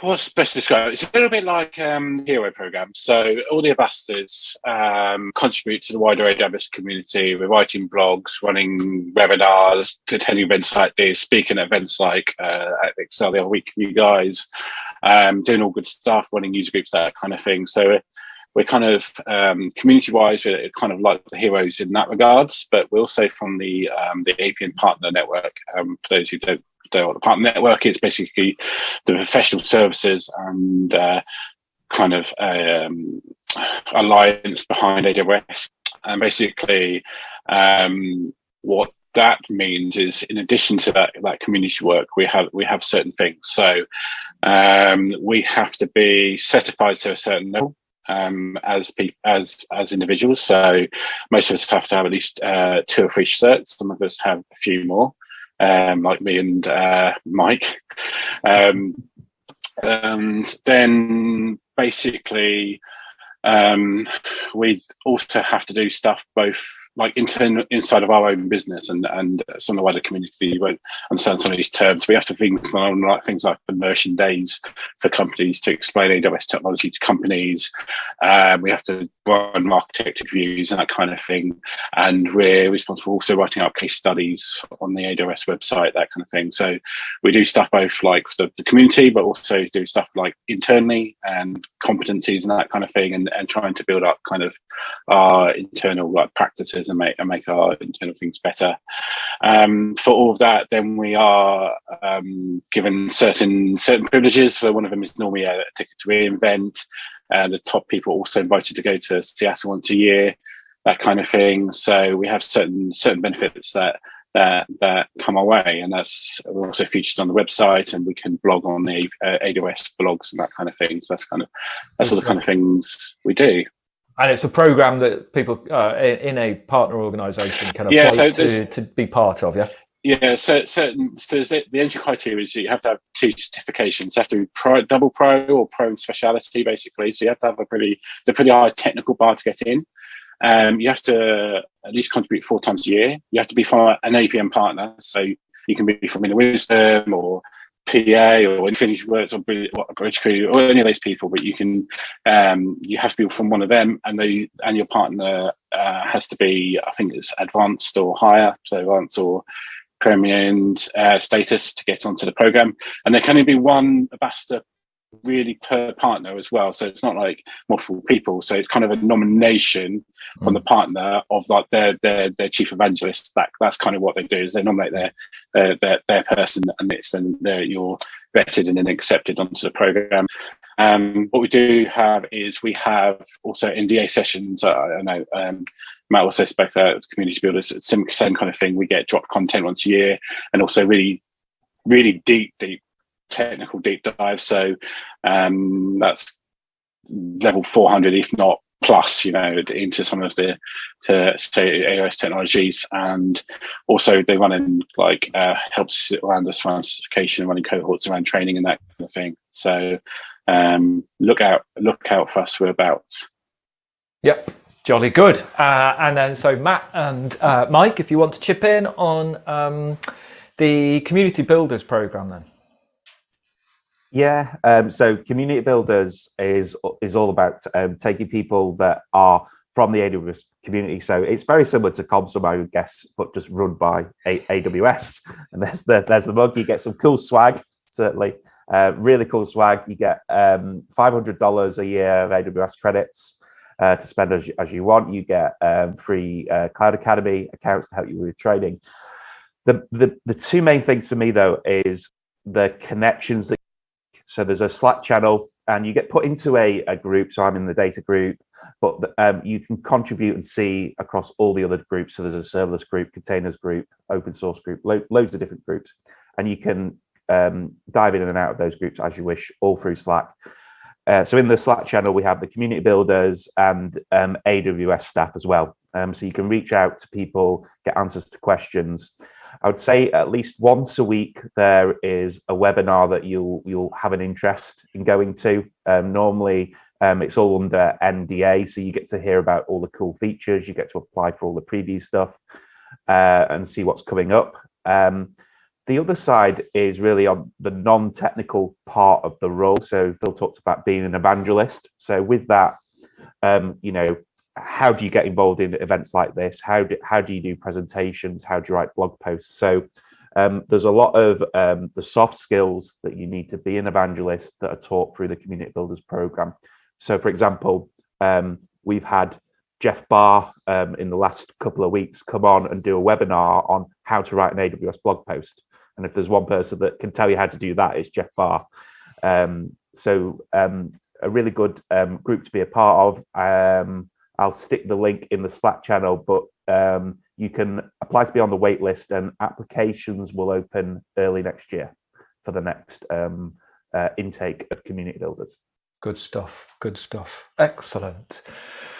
Okay, well, I think that brings us, it does, we're actually over time on that, but really useful. Thank you very much for going into those programs, and thank you all very much for taking the time to come and share your thoughts and insights on data and analytics from reInvent and beyond.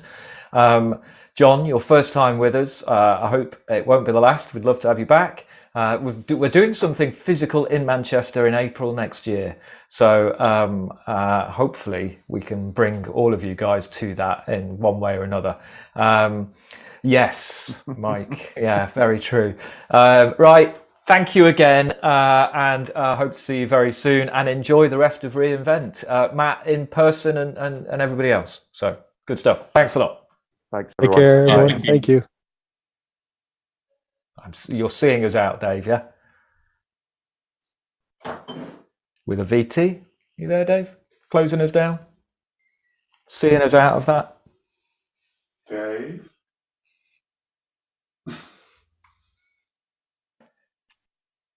Just no, just a transition out of this session.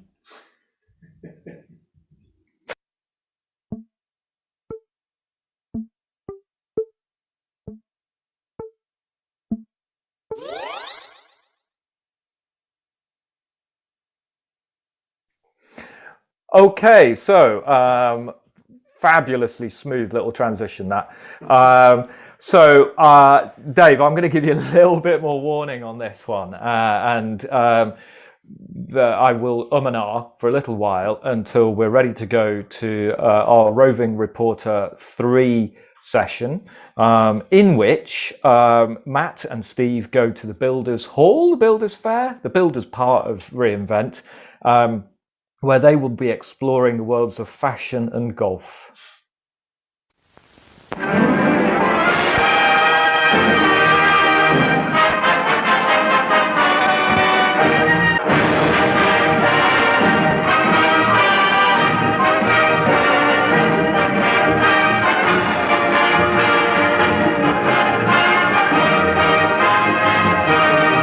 Hey, Matt Johnson coming to you from the AWS Builders Fair. We're going to go around and see what everyone's doing. There is some crazy, crazy desks full of crazy concoctions and tech and all kinds of IoT goodness. So we're going to start right here with the Virtual Try-On app. And in true builder style, there is colored whiteboard marker all over the desk. So it looks like what they're doing, image upload into S3, processing through SageMaker to a process customer image that you can then take garment images also stored in S3 and have SageMaker run another pipeline to combine the garment with the processed image. And let's see if we can get a little demo and see how it works.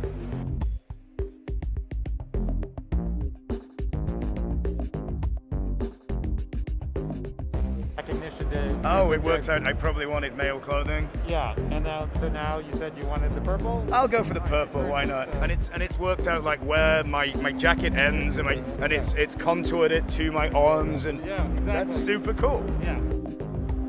All right, next on the list is number 16, the putting practice prototype. Nice alliteration. I don't quite know what it means, but I am a golfer and I do putt, so I'm curious to see how. I don't know what it's going to do. Machine learning, AI, IoT. I want it all. Let's find out. All right, this is Christine. Christine, can you explain what all this is and why and how, and a little bit of what AWS services are involved? Sure. So this is a practice putting studio type of device. Essentially, we want to make golfers better putters, and so this is to improve your putt. Basically, we are taking IoT Core and streaming data to IoT Core and storing it in DynamoDB, and then Amplify is hosting our front end that you see here. But pretty simple architecture. What this thing's going to do now is try to putt, and we have a device that will, measure acceleration and velocity of the swing, and then basically he wants to be more consistent. So the more consistent you are, the better putter you are, and then the better your score is. you want to get the lowest score possible in order to be able to, get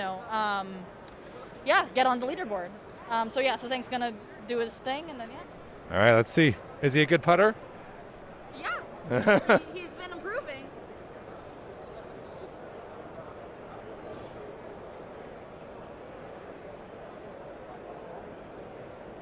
He is a good putter. I suppose he's got the power of all this to help him practice. I would hope he'd be quite good at it. So basically you're just seeing statistics about your data, like the acceleration, the velocity, the time it takes to, do the swing, etc. And so we just provide the user feedback with that. So how many putts would I need to do to see how much data does it need in order to start providing feed? 3. That's it? Yeah. Yeah. Can I try it? Yeah, go for it. I'm going to try it.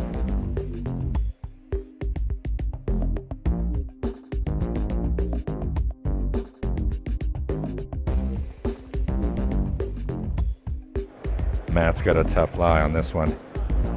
He's never golfed before, and that is obvious. Matt Johnson, here at Augusta, the Golden Boy, former greenskeeper about to become the Masters champion.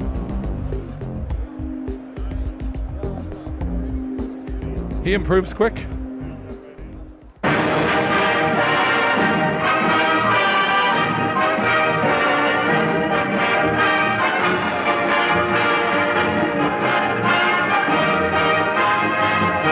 Hey, thank you very much. Thank you, Matt and Steve, for those fantastic sessions. Looks really good. Some very cool stuff happening there. Before we move on to the next thing, which is going to be our machine learning panel, and we've got our panelists all lined up there, ready to go. I wanted to give you a little bit of information about two more of our sponsors, so InfinityWorks and Ondat. Now, obviously, we had Adrian from InfinityWorks earlier, and we've got Callum Dixon joining us in this next panel, who's also from InfinityWorks. They will undoubtedly do a better job than me of telling you what they do, but InfinityWorks are specialists in digital transformation. They work a lot with financial services and large government organizations involved in some of the largest technology-led public sector transformation work that's going on. So they have been involved in supporting the Community Summit since day one, I think. So, and they were recently acquired by Accenture as well. So a lot of growth going on there. And then on that, certainly our newest partner sponsor. So very much a big welcome to Ondat. We've known the guys there for quite some time. Byron Beresford has been a big fan and big supporter of what we do here for some time. And it's great to be working with you. So Ondat provides software-defined cloud-native storage solutions for Kubernetes, allowing you to run databases or any persistent workloads in a Kubernetes environment without having to worry about managing the storage layer. So on our YouTube channel, actually, and I think I'm going to ask Joe to just pop into the Slack channel at least, maybe elsewhere, a link to the video on our YouTube channel from Nick, one of the solution architects, I think, at Ondat, where he goes into a bit more detail about how Ondat works, etc. So, right, Dave, I'm gonna swing around now and join the guys in the machine learning panel. So if you can play that intro, that'd be great.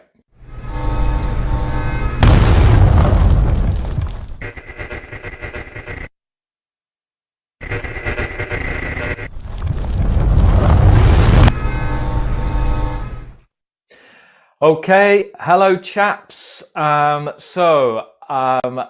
you very much for joining us this afternoon. You are in the machine learning panel. I'm going to start by asking you to, yes, Sean, this is where you are. I'm going to ask you to introduce yourselves. Phil, I'll ask you to go again.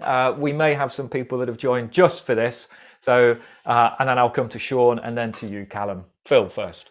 Yeah, I'm Phil Bassard. I work for Wisdom, a specialised partner in machine learning and analytics, and I run our solution engineering and architecture practice, and I specialise in MLOps. I also run the AWS Ipswich user group. Super. And in actual fact, why don't you put that link to that user group into the Slack channel, if that's all right, and then people in the Ipswich area who are watching can go along and join you. There you go. Sean, over to you next, please. Hey everybody, I'm Sean Tracy. I'm the Senior Developer Advocate for the UK and Ireland at AWS. So I spend a lot of my time playing and tinkering with everything cloudy and AI, and I spend a lot of time hanging out with these fellas, talking about communities and user groups as well. So it's great to be here, glad to be here, and there's lots of interesting stuff to talk about for sure, so can't wait to see what we go over. Yeah, thank you very much. It was Phil actually that that dropped me a note yesterday, I think it was, saying Sean's blogging quite a bit about the machine learning keynote, so why don't we invite him in? So thank you for suggesting that, Phil, and thank you for joining, Sean. So definitely put the link to your blog and to some of these posts in the Slack channel. I'm sure that would be really helpful for people. Absolutely, certainly will. Super, thank you. Callum, over to you. Thanks, Phil. So pleased to be here as well. My name is Callum Dixon. I'm a principal consultant with InfinityWorks based up in sunny Edinburgh.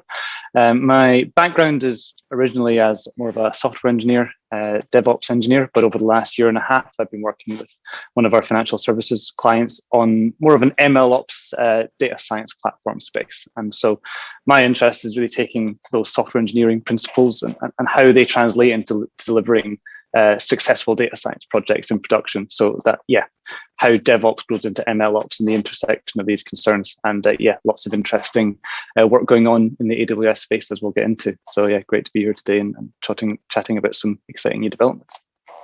Excellent. And so where are you there? That looks quite an interesting building and place that you're in. Yeah. So this is, you mentioned our recent joining of the Accenture family. This is their lovely Edinburgh office that we're sharing for the time being. And it's got some fairly panoramic views, which is nice for a winter sunset. So I thought I'd try and find one for the viewers at home. Very nice, very nice. Off camera. Oh, lovely. Off camera, Joe just said it's his house. And I know that you're having some work done, but that would have been quite a grand thing, wouldn't it? Oh yeah, maybe one day. So, right, Callum, you were the last to introduce yourself, so please, can you be the first to start in terms of your reflections on machine learning so far? Yeah, so I think something that's been of interest to me and the team that I've been working with is sort of the direction that Amazon's taking in terms of how much of the responsibility they're shouldering in the machine learning stack. And I think that's as with all things serverless, they're always looking to take on more of the undifferentiating heavy lifting. And I think SageMaker Canvas, probably one of the headline releases there, is really interesting in that that's the first time we're getting to almost a fully no-code general machine learning implementation. And so for businesses that aren't using machine learning at all yet and don't have any kind of data science function, but want to use that for some very common modeling use cases, I think that's a really exciting development. But at the same time, certainly some of my experience working with clients is with more mature teams that do have technical abilities. They are coders, data scientists, and they want tooling that can be productionized, that's compatible with automated deployment, cross-account deployment. And so I think developments in the SageMaker studio / pipeline space and how we can get really productionized workflows there is something that I'm interested in, and probably want to bounce some thoughts off the other panelists later on. But certainly probably one of the other highlights for me is, and in more of that engineering vertical, is the integration with EMR. And the ability to work with Spark from SageMaker, and how we're perhaps, that might be the thing that finally takes my current team across the threshold from not using SageMaker Studio into using SageMaker Studio, because it brings one more capability under that banner. So excited to see how that development interplays with EMR serverless, and that's more of the data analytics panel that came before. But yeah, how Amazon's moving in both a no-code direction and also supporting more engineering-heavy teams. Yeah, that's what I've been interested to read about and interested to get my hands on. Cool. Sean nodding away through that, although I saw Phil took his mute off very quickly. So I went to Sean first, Phil. Yeah? Go on, Sean. Sean. Hey, whichever you like. I'm here all afternoon. So, yeah, no, those are ones. So I actually wrote the news blog piece about the SageMaker Studio EMR integrations, so hooking into the different Spark systems and all that kind of stuff, and managing clusters with EMR directly from your notebooks. And so that was something that's the team is lovely and very excited about this release. And the thinking there is, why should a data scientist have to leave their familiar workflow and IDE to do something which enables them to do their job, right? So by being able to connect to and debug their Spark jobs in real time, as well as provision the infrastructure that they need to get their jobs going, they don't have to dart around 1, 2, 3 tabs. I mean, you should see my laptop right now. There's like 100 tabs open of the various things I have to do. But you're a data scientist and you're doing data scientist things. You want to focus on data scientist things, not provisioning infrastructure, right? You just want to have a cluster which can go. And these days, with the new release as well, this can happen cross-account. So in large organizations where there's more than one AWS account for these sort of things, people can now hook into those resources and have them utilized and set up by DevOps practitioners and specialists in their teams, right? So there's this new thing called templates, which is very, very cool. That the DevOps practitioners in a big organization or even a small team can say, this is the infrastructure we're willing to let you use for your data science bits and bobs. If you need it, here's the configuration to go and do it. The data scientist inside of a studio notebook can go, okay, well, I need one of those. Please provision it. And it will go and do, and you can hook straight into it straight away. So there's been a lot of interesting developments and fun stuff to do with there, and I can't wait to see what people build with it. As well as speaking of the no-code stuff, I mean, I'm a big fan of no-code. Today has been word soup for me when it comes to all the talking. I've been doing the daily recaps for the last 4 days, and I don't know, it's like what, 4 hours of talking at this point. So I don't know what I'm saying anymore. But I've been a big fan of no-code for a while. I've been using Node-RED, for example, for my programming stuff for about 3.5, 4 years now. And even though I come from a software development background, like I can do Python, JavaScript, and Go, and dare I say PHP. You don't want to say that one loudly. I don't like it. But being able to take a couple of nodes which have that functionality, connect them together, and see it do the thing I wanted it to do perfectly without me having to have look at any code is truly marvelous. And now being able to extend that from the programming field into the data science field, it just unlocks that potential and that power for people to try these things out and experiment and build and deploy much quicker without having to go and learn a whole new framework for whatever they're trying to do at the time. So I think those are two particularly cool developments that Callum's picked up on there. I'm glad that he's excited by them. I'm excited by them too. Cool. Phil. So the overall theme obviously was about how gradually we're going down and down and down the kind of your knowledge of data science, and like 2 or 3 years ago, obviously Studio and everything was very data science centric, and they built lots of tools for data science. Last year was MLOps fest, basically. They threw everything and launched everything. This year was not that. It was not really focused at the engineer much at all, or the data scientist. It was mostly focused at business, first triers, early adopters, to call in the phase on the first keynote, pathfinders, about taking this data and do something with it and see what can happen. And that kind of that was the key theme from both keynotes. If you slam them both together in one overall mega data ML keynote, was that ability to keep knocking down those doors. And also we've had some internal discussions around next generation of people coming in, that kind of thing, teaching people. And we're talking about how to engage students. And it's like, okay, let's go and talk to the computer science students.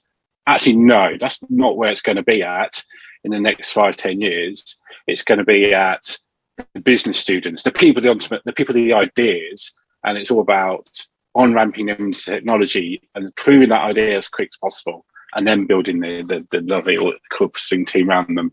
So I think that's the very obvious theme.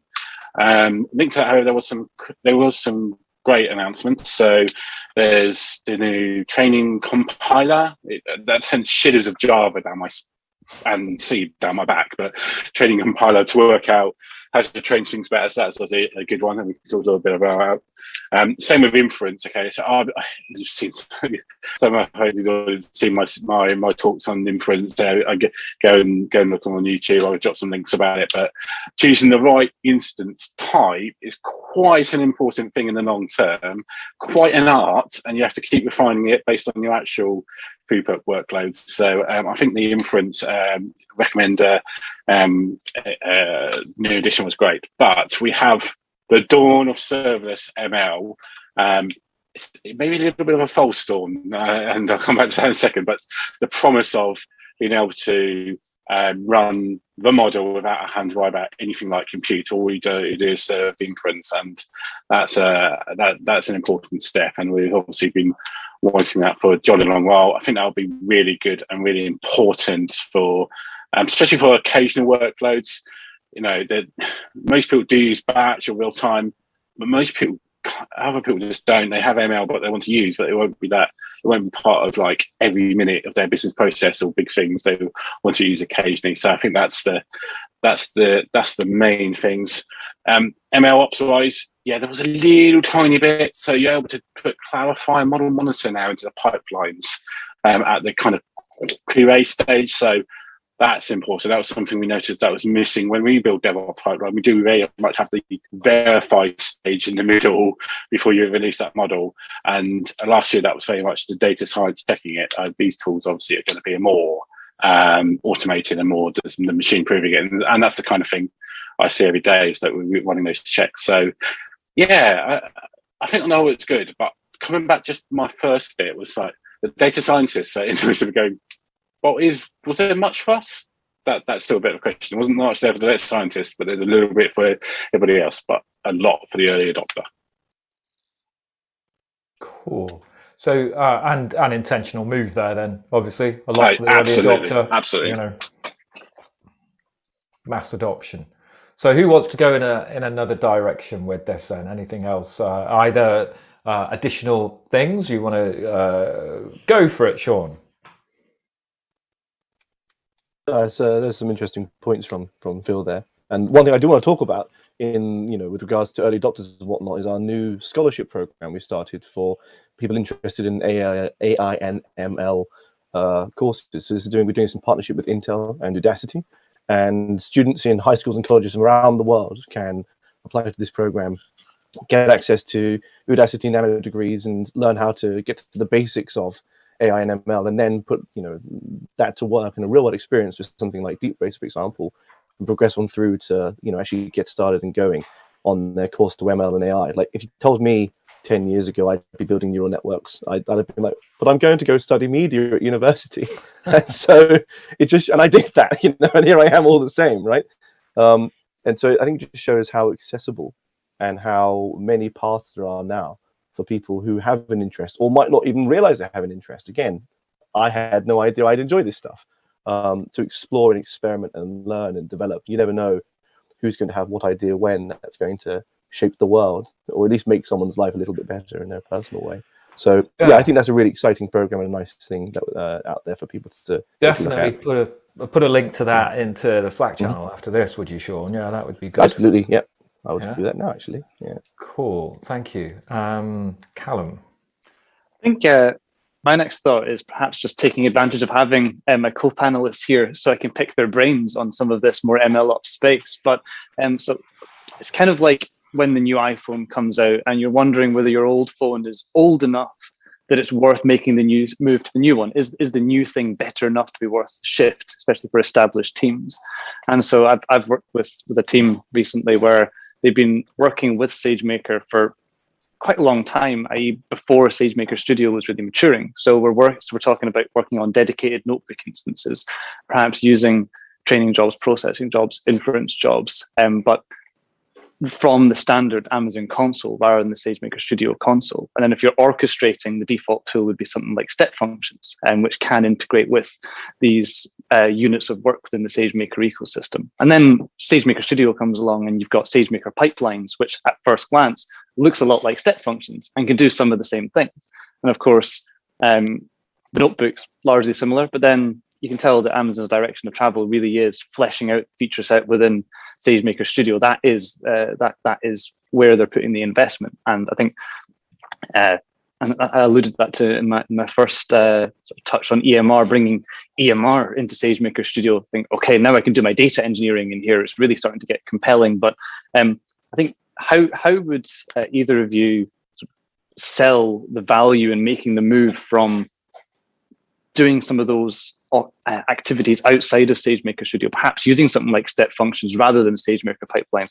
Why would I, or why should I take the time to move into and get my team into the practice of working within SageMaker Studio? What's the benefit there? I'll take that one. Or Phil, do you want to take that one? This is what you do on a day-to-day basis. Yeah. I mean, from my perspective, give it a shot. Go on, Phil. No, give it a shot, and I'll come in with it. Yeah. I mean, from my perspective, every team, every company, every project is different, right? So you're going to have some things that like, well, actually, we do something very special, and so the setup we have already is very much, our happy place right now. We've invested time, we have the tooling, we have the ability to do these things at scale and understand what's going on in them. And the things we're releasing help more people, get some of that value a little bit quicker in what they're trying to do already. So there may well be a project that you come up with, like, actually, that new feature over here might be something quite useful for us, but we haven't built that yet, so let's give it a try. If it doesn't work out, there's still a bunch of other stuff there to help you. At the end of the day, we're not here to tell you what to do. We're here to give you the tools that you need to do whatever you want to achieve, right? And that's something that we're trying to do. And we integrate these things into SageMaker Studio because we think it's a great product and because we, see a lot of people using it. And there are going to be times where other people are going to be doing other things, and that's completely fine too. So it's really down to the individual and down to the project and at the team level to make that kind of decision. Yeah, that makes a lot of sense. Absolutely. These things are really good to give you that start in the process. You do get into having to customize some of it afterwards. So kind of two kind of really examples from my mind. If I have customers that don't want to use SageMaker at all, or very minimal. They've got other things they want to do. They've got other practice. They may want to retain some sort of SageMaker and AWS independence. So there's still a whole area of using things like Airflow and Kubeflow and MLflow and all of that. So there's still a lot of customers that still have that and can still do it on AWS. So it's definitely not a one size fit all SageMaker thing. There's definitely things out there. And then there's lots of situations where I'm training hundreds of models across different data sets at the same time, that kind of thing. And that's where a more roll your own approach is done. The other thing, and it's getting better, is Studio was very much centric around the one account. That when it started going multi-account, as you would see in a more enterprise situation, it was a little bit underdeveloped, but that's got better. Like they've released one or two recent changes to model registry that's a bit better and feature store for that kind of thing. So I think it's a good way of getting, like, Studio is very good at getting the data scientists to getting them to deliver that first value. I still think there's still stuff to do. Incidentally, a little unknown feature, you can still use some of those Studio assets outside of Studio. So things like model registry, building your own model registry is quite a big undertaking. You can use, so you could build it yourself using S3 DynamoDB, or you could also use some third party or open source software as AWS's, but that is quite complicated. But what you can do is reach out to AWS's and use that through APIs and not part of Studio. So you can start, if you want to diversify and you want to start customizing, you can actually then use some of those things you haven't used before, but use them outside. But Studio will be the only place you can see it in the console. but you can use it at API and CloudFormation level. So there's still lots to explore there with some of those features. That's really interesting, Phil. I'm really glad you brought that up because that's something that's puzzled me for some of these bits of functionality. Is thinking, that looks really good. I want to use that, but do I need to shift the whole team's workload into Studio before using that makes sense? So knowing that there's perhaps the opportunity to pick and choose until a point where, at this point, we may as well be in Studio, but maybe there's a middle ground where you can, if there's just one or two bits of functionality that makes sense for that project or that workload, that there is a path to access them programmatically from outside. And certainly that cross-account enterprise situation is something that we see quite a lot with customers. So knowing that the direction of travel there is it's getting more mature, it's getting developed, that's really promising and great to hear. So yeah, I'm glad I asked the question because I've got a useful thing to go and play with. Good. Sorry. Good. No, you're quite all right. We've got time for about another 30 seconds from each of you to either tell me the best feature, the best announcement, machine related, or the best session. I'm going to start with Sean. I think I'm contractually obligated to say I love them all equally. So there you go. What a diplomat. Yeah. Good. That's fine. Oh, unless you were going to express a personal opinion. SageMaker Canvas, anything that makes my life easier with a point-and-click interface has a special place in my heart. But it's, they're all really good. Good stuff. Phil? I have a list of 10. It's also going to take too long, so I'm going to drop them in the chat. A link to a blog I did about it. So that awesome. My outstanding feature that's not quite there yet is SageMaker Serverless. No GPU support yet, so it's very alpha, I think. So we'll see. But I love the idea of Serverless ML. Great. Callum? I'm very excited to have a play with using EMR out of SageMaker. I think being able to combine those Spark data engineering workloads and the subsequent modeling workloads would be really exciting. And looking at sessions, it looks like there's one specifically on ML ops tomorrow with a company called Vanguard that looks pretty interesting that I'll be checking out if I can. Just keen to see, again, how some real life usage of that Studio ecosystem works to get some inspiration for our own client projects. Great. Good. Yeah, well, if you could pop all of those things into Slack, make it easy for people to go and say, that's what I'm going to go and check out now. So, guys, thank you very much to all of you. Great job. And would like to see you all back again. We'll be in touch. Thank you very much. Enjoy the rest of reInvent. Cheers. Thanks, Phil. Bye-bye. Thanks, Sean. And if you could play us out, please, Dave, then we're going to go straight into the machine learning related roving reporter session where Steve goes and looks at Deep Racer.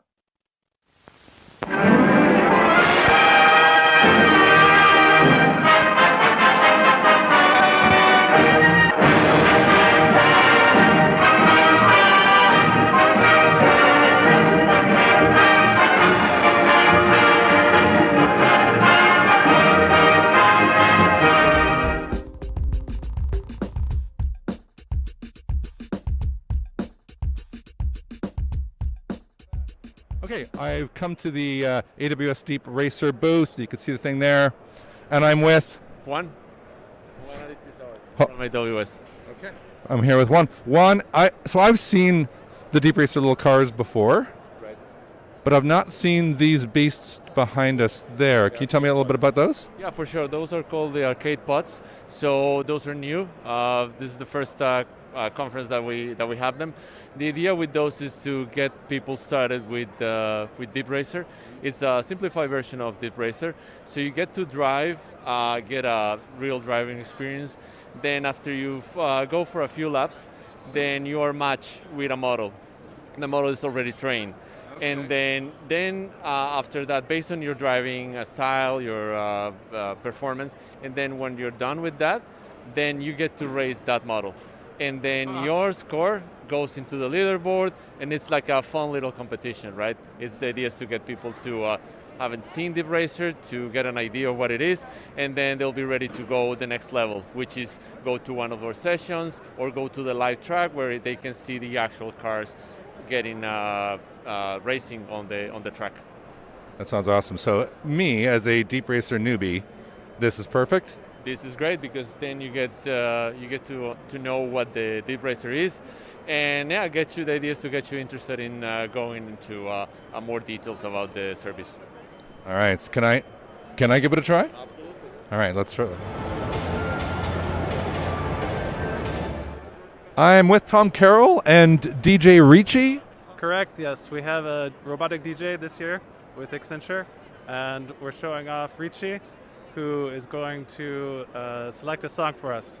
So we have a whole experience where you scan a QR code. That QR code then pulls up an app. You select which song you want, and then you hit send to Ricci, and now hopefully something will happen. Hopefully something. There he goes. There we go.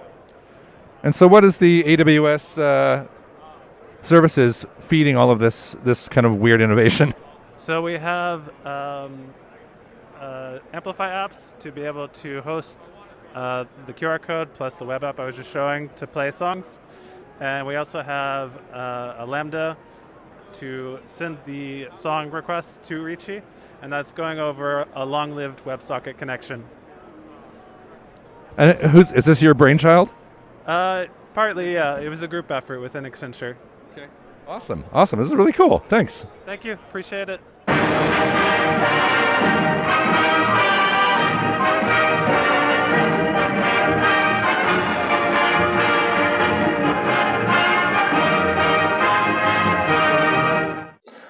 Okay, Deep Racer, brilliant. What a fantastic link that was between, almost like it was planned that we had the machine learning panel and then we went into that Deep Racer roving reporter session. That's the last of those roving reporter reports. All of them are either already on YouTube or will be there very shortly. All of this will actually at some point be up on YouTube. Loads of, I don't know how many, we've got hundreds of videos there now from over the last 3 or so years of doing these. A brilliant resource for if you want to go back and have a look at some of these sessions from the past. Right, we're about to go into, almost bang on time, our everything else session, where we are going to be looking at IoT, networking, security, edge, storage, blah, blah, lots of stuff. Before we do that, I've got 3 final sponsors to tell you about. I'm going to do 2 now. I'm going to save Steamhouse till the last, after the everything else session. I'm going to do PA Consulting and StackRox now. So PA Consulting, who are a technology-driven innovation and transformation consultancy who take product ideas from concept through prototyping to manufacturing and distribution. Distribution. Building culture, systems and processes to drive innovation across all levels and within all individuals in an organization. Now, I know PA Consulting's big driver is they have a lot of roles, very interesting spread of roles within the organization. And so I think that I might ask Joe to find that jobs page at PA Consulting and pop that into Slack. StackRox were acquired by Red Hat about this time last year. They have an offering around security for Kubernetes. After the acquisition by Red Hat, it's now called RHAX, the Red Hat Advanced Cluster Security for Kubernetes. I messed that one up, but we're now going to go into this final session. So Dave, if you could please play the sting to introduce the Everything Else panel.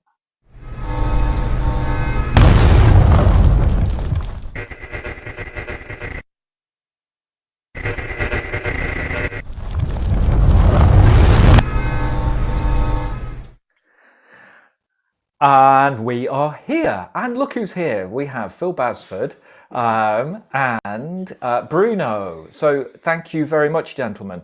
Now, so Dave, if you could keep an eye on the waiting room, because I think we've got a couple of other people who will be joining at some point. But let me, Phil, we know who you are. You've been on 2 sessions, so I may not ask. I think I'm overkilling it there, actually, to ask you to introduce yourself again, aren't I? But Bruno, you came in the first session. You're here at our end one. So please introduce yourself and give people a feel for the sorts of things that you're involved in and the work that you're doing. Sounds really good. I'm not as famous as Phil, right? So of course I need to introduce Depends on the circles that you move in, perhaps. Yeah. So. Right, that's true. That's true. So hi, my name is Bruno. I work at Fortum, which is a clean energy company, where we drive things like sustainability, clean tech, mobility types of solutions. I work as head of technology and architecture, and also regularly advise different organizations in addition to that around the topics of cloud governance, security, and data. I've been working kind of like with AWS for roughly 10 years or a bit, now hitting 10 years. I'm a community builder and an ambassador. So I've been quite connected to the community there. And I work with kind of very wide range of topics. And that's maybe, I fit very well in this everything else. That sums up very, very nicely, because I work especially with governance topics that kind of fit different type of workloads, different type of requirements. And overall, that tends to be not specifically about just containers or serverless. It's more about how you orchestrate an organization to leverage cloud. So, yeah. No, I think from the you've been involved in a lot of the ComSum events over the years, and it's definitely come across that you're kind of a polymath across cloud stuff and architecture in its broadest sense is your kind of thing, isn't it? So. Tell me then what out within this. No, I tell you what. I need to go to Phil. We need to get Phil to say everything else. What is it in the whole sort of range of things that have been covered in reInvent so far that have caught your eye that we haven't covered so far? What things have caught my eye that I haven't got so far? So lots of the IoT stuff. I thought that was quite interesting, and we'll cover that in a bit more detail. I'm expecting some pretty big stuff this afternoon. So some in the dev tooling space. I think the guys touched on it in the container space. You still have to use docker.com for the AWS tools at the moment. That's still one of the kind of ways you have to use it. We need to move beyond that. So I expect that some stuff in that space, but some bigger stuff in dev tooling coming, because compared to some of the other cloud providers, the dev tooling is a little bit hard to yield, and you have to wrestle it quite a lot, especially if you like code pipeline, etc. So something there. I don't have the robo. There's the new robo. I forget what they call it, but this way of controlling robots now from the cloud. That was kind of cool. I was after the really next big thing, like quantum computing, is they've released the big thing, and that hasn't been announced yet. So I'm looking forward to something really big. So hopefully they're packing Bernard's full of really cool stuff, basically. That's what I'm kind of hoping for. And he's not wandering around the factory that he was wandering around last year. Hopefully he's there in Vegas actually announcing some stuff. What else? The RDS stuff. That's okay. Oh, sorry, go on. Yep. No, the RDS stuff is quite good. The DynamoDB Standard, the guys earlier mentioned in Frequent Access, like quite cool.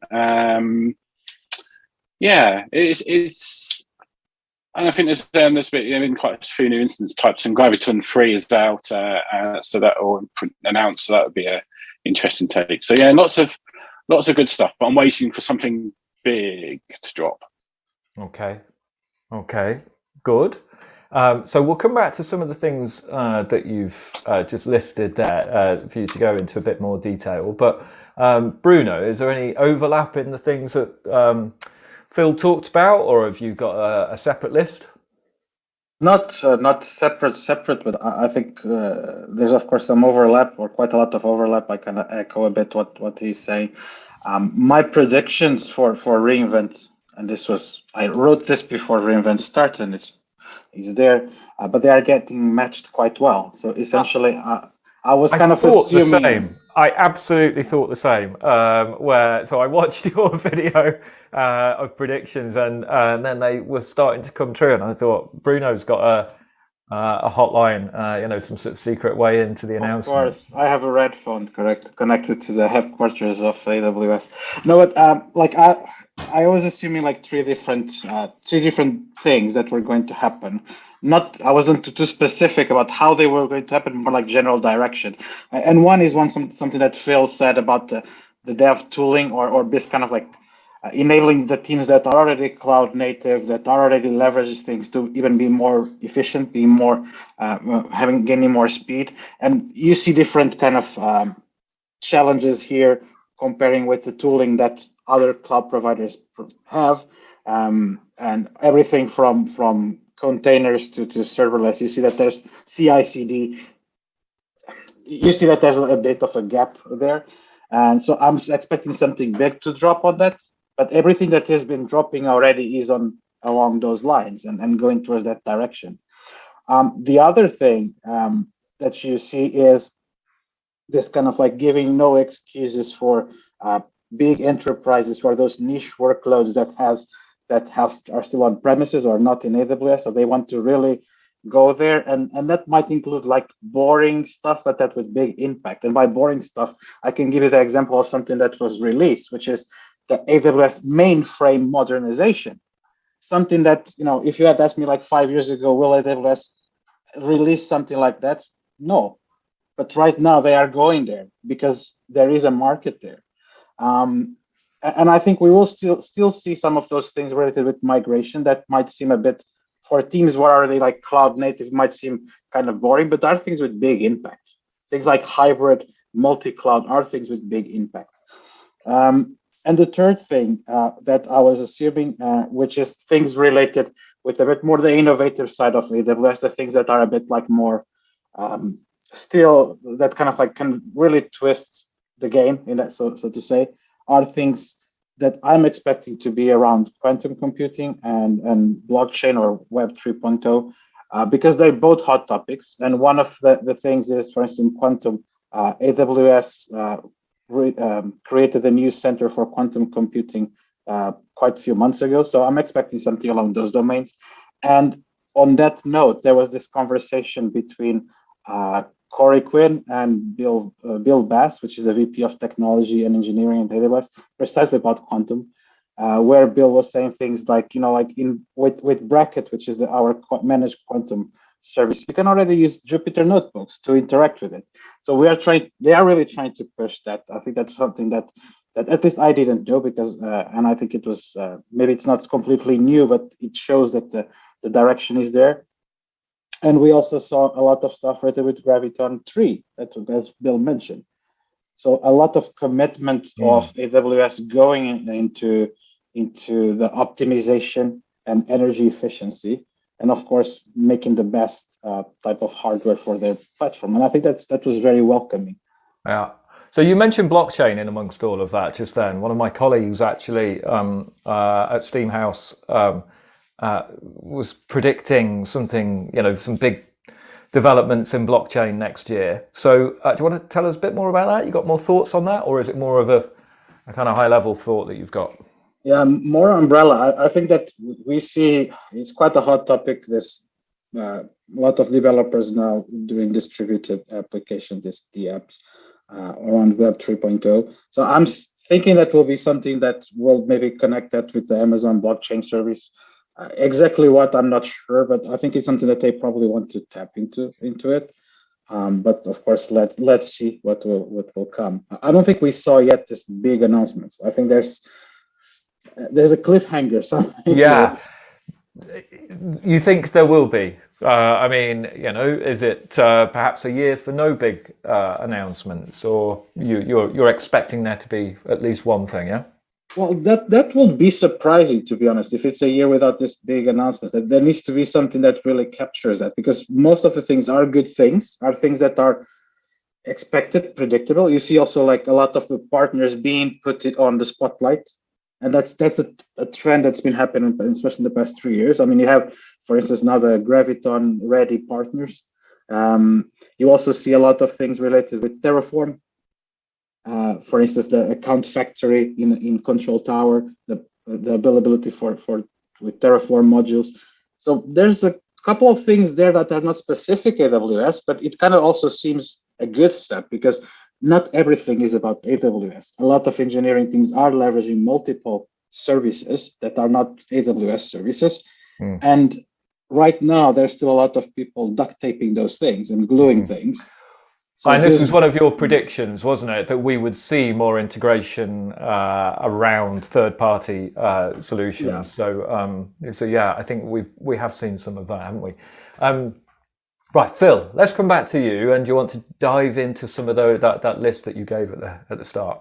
I'll go a bit more into the IoT side. So I'm not an absolute IoT fanatic. I have colleagues that are, but I have been involved in this year in more IoT centric projects. So and it kind of links into the data analytics and then the ML bit is most places where edge computing is currently being used is to get data from devices into the cloud and then doing something with it.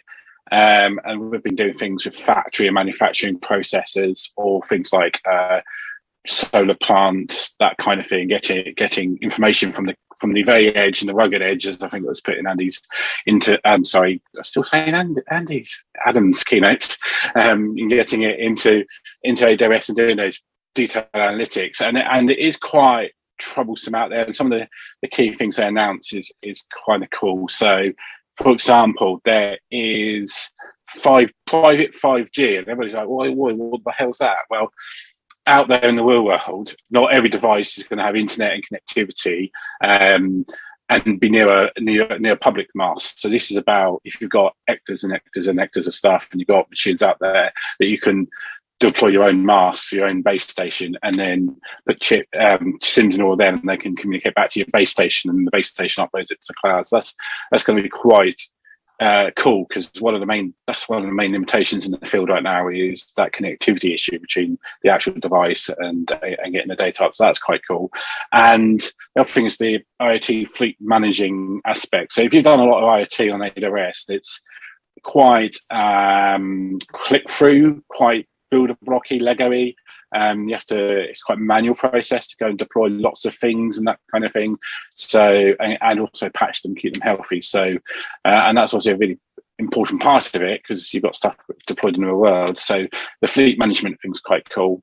And then all that linking into the digital twin, and be able to do digital twins better and use more data into that. That's quite a cool thing. So I see that's going to be the next thing where IoT is used with ML at the edges, with the twin working out what if scenarios and predicting what it will behave like, that kind of thing. So I think all the IoT stuff is quite cool, and I think that's probably why they set it up with the serverless analytics and all the other bits, is because they also recognise that need, I think. Yeah, great, good stuff. Bruno, bounce back to you. Have you anything more to discuss on the topic of everything else? Well, I should add, actually, we've actually had a couple of apologies for people that were going to be joining the session that haven't been able to. So this rests on your mighty shoulders, the both of you. So, but don't feel the need to actually just sort of, try to find things to say. But have you got more thoughts on things that haven't been covered so far? I think we already covered a lot of ground. I think that overall I see a big also bet and trend on everything serverless, which is not necessarily new. I mean, it's expected, but it's very welcoming to see. Yeah. I'm still, as mentioned, we are still yet to see what those big changes. And for instance, one big change that I've been predicting, and I'm still connected a bit with the serverless part, is also looking at services with kind of global multi-region HA by default. I still see a lot of teams that have to implement those types of things by themselves on top of AWS regional services. So I'm expecting also things like, for instance, RDS global databases or things like something like that apply to multiple services. It goes across, it goes in the same direction that they have been going, but I still yet to see that present this year in this reInvent. So let's see. Sure. Cool. Go on, Phil. One random thing I noticed overnight actually, because there's Peter's keynote and the infrastructure keynote popped in overnight. It kicked off like 11:30, so I didn't have. I was just going to bed when it kicked off, so haven't seen the whole thing. But I noticed they're doing carbon footprint, or they're going to have carbon footprint reporting. So at the moment, you can get quite a detailed analytics on your costs. I think they're going to be bringing in the same for carbon footprint, and that's going to be interesting because I think that may drive changes on how you manage your workload to use the least carbon if you want to hit your own net goals and all of that. It also will do. You can start doing some scenarios of like total cost of carbon. Like we have total cost at the moment, but you could have total carbon footprint as a thing and compare your different workloads and how you run them. So I'm expecting sustainability to grow. I know they also sound like that's did a deal for if by another 40% more renewable energy, whatever. So there's going to be a strong push, and I think that's what they're going to do. They have to offset Jeff going up to space every 2 months. So they've got to do it somewhere. I think on that note, I think it's very welcoming. I think it's a direction that we have been seeing that AWS has been sharing more about their commitment to sustainability. We haven't yet seen that applicable to builders in AWS. Like if you look at sustainable software engineering, is not something that AWS actually has been talking. When you look at other cloud providers that actually have courses, free courses about that, the bar has been a bit higher. They have been focusing about that. AWS has been talking about how they run their operations to be more efficient, which is welcoming. It's good, but I want to see that reflected to me. I want to see, like, if I choose RDS Postgres versus RDS Aurora for Postgres, what's the impact on the carbon footprint? If I'm picking that over Dynamo, what is the impact? And that's what I think is missing from all the cloud providers. And maybe that's something that if they are going to build that transparency built in on the architecture, that will be very welcoming, because that's where we can actually start seeing the needle. But yeah, let's see. Very interesting. Well, maybe that is Werner's big announcement. Who knows? Or maybe something to do with Jeff's rockets. So, thank you, guys. I'm going to bring us to a close there. Awesome job. Thank you both very much. You've put a huge amount of time into this afternoon. Very much appreciated. I'm going to say thank you very much. Dave, if you could play us out of this, and then I'll spin round and we'll wrap it all up. Cheers.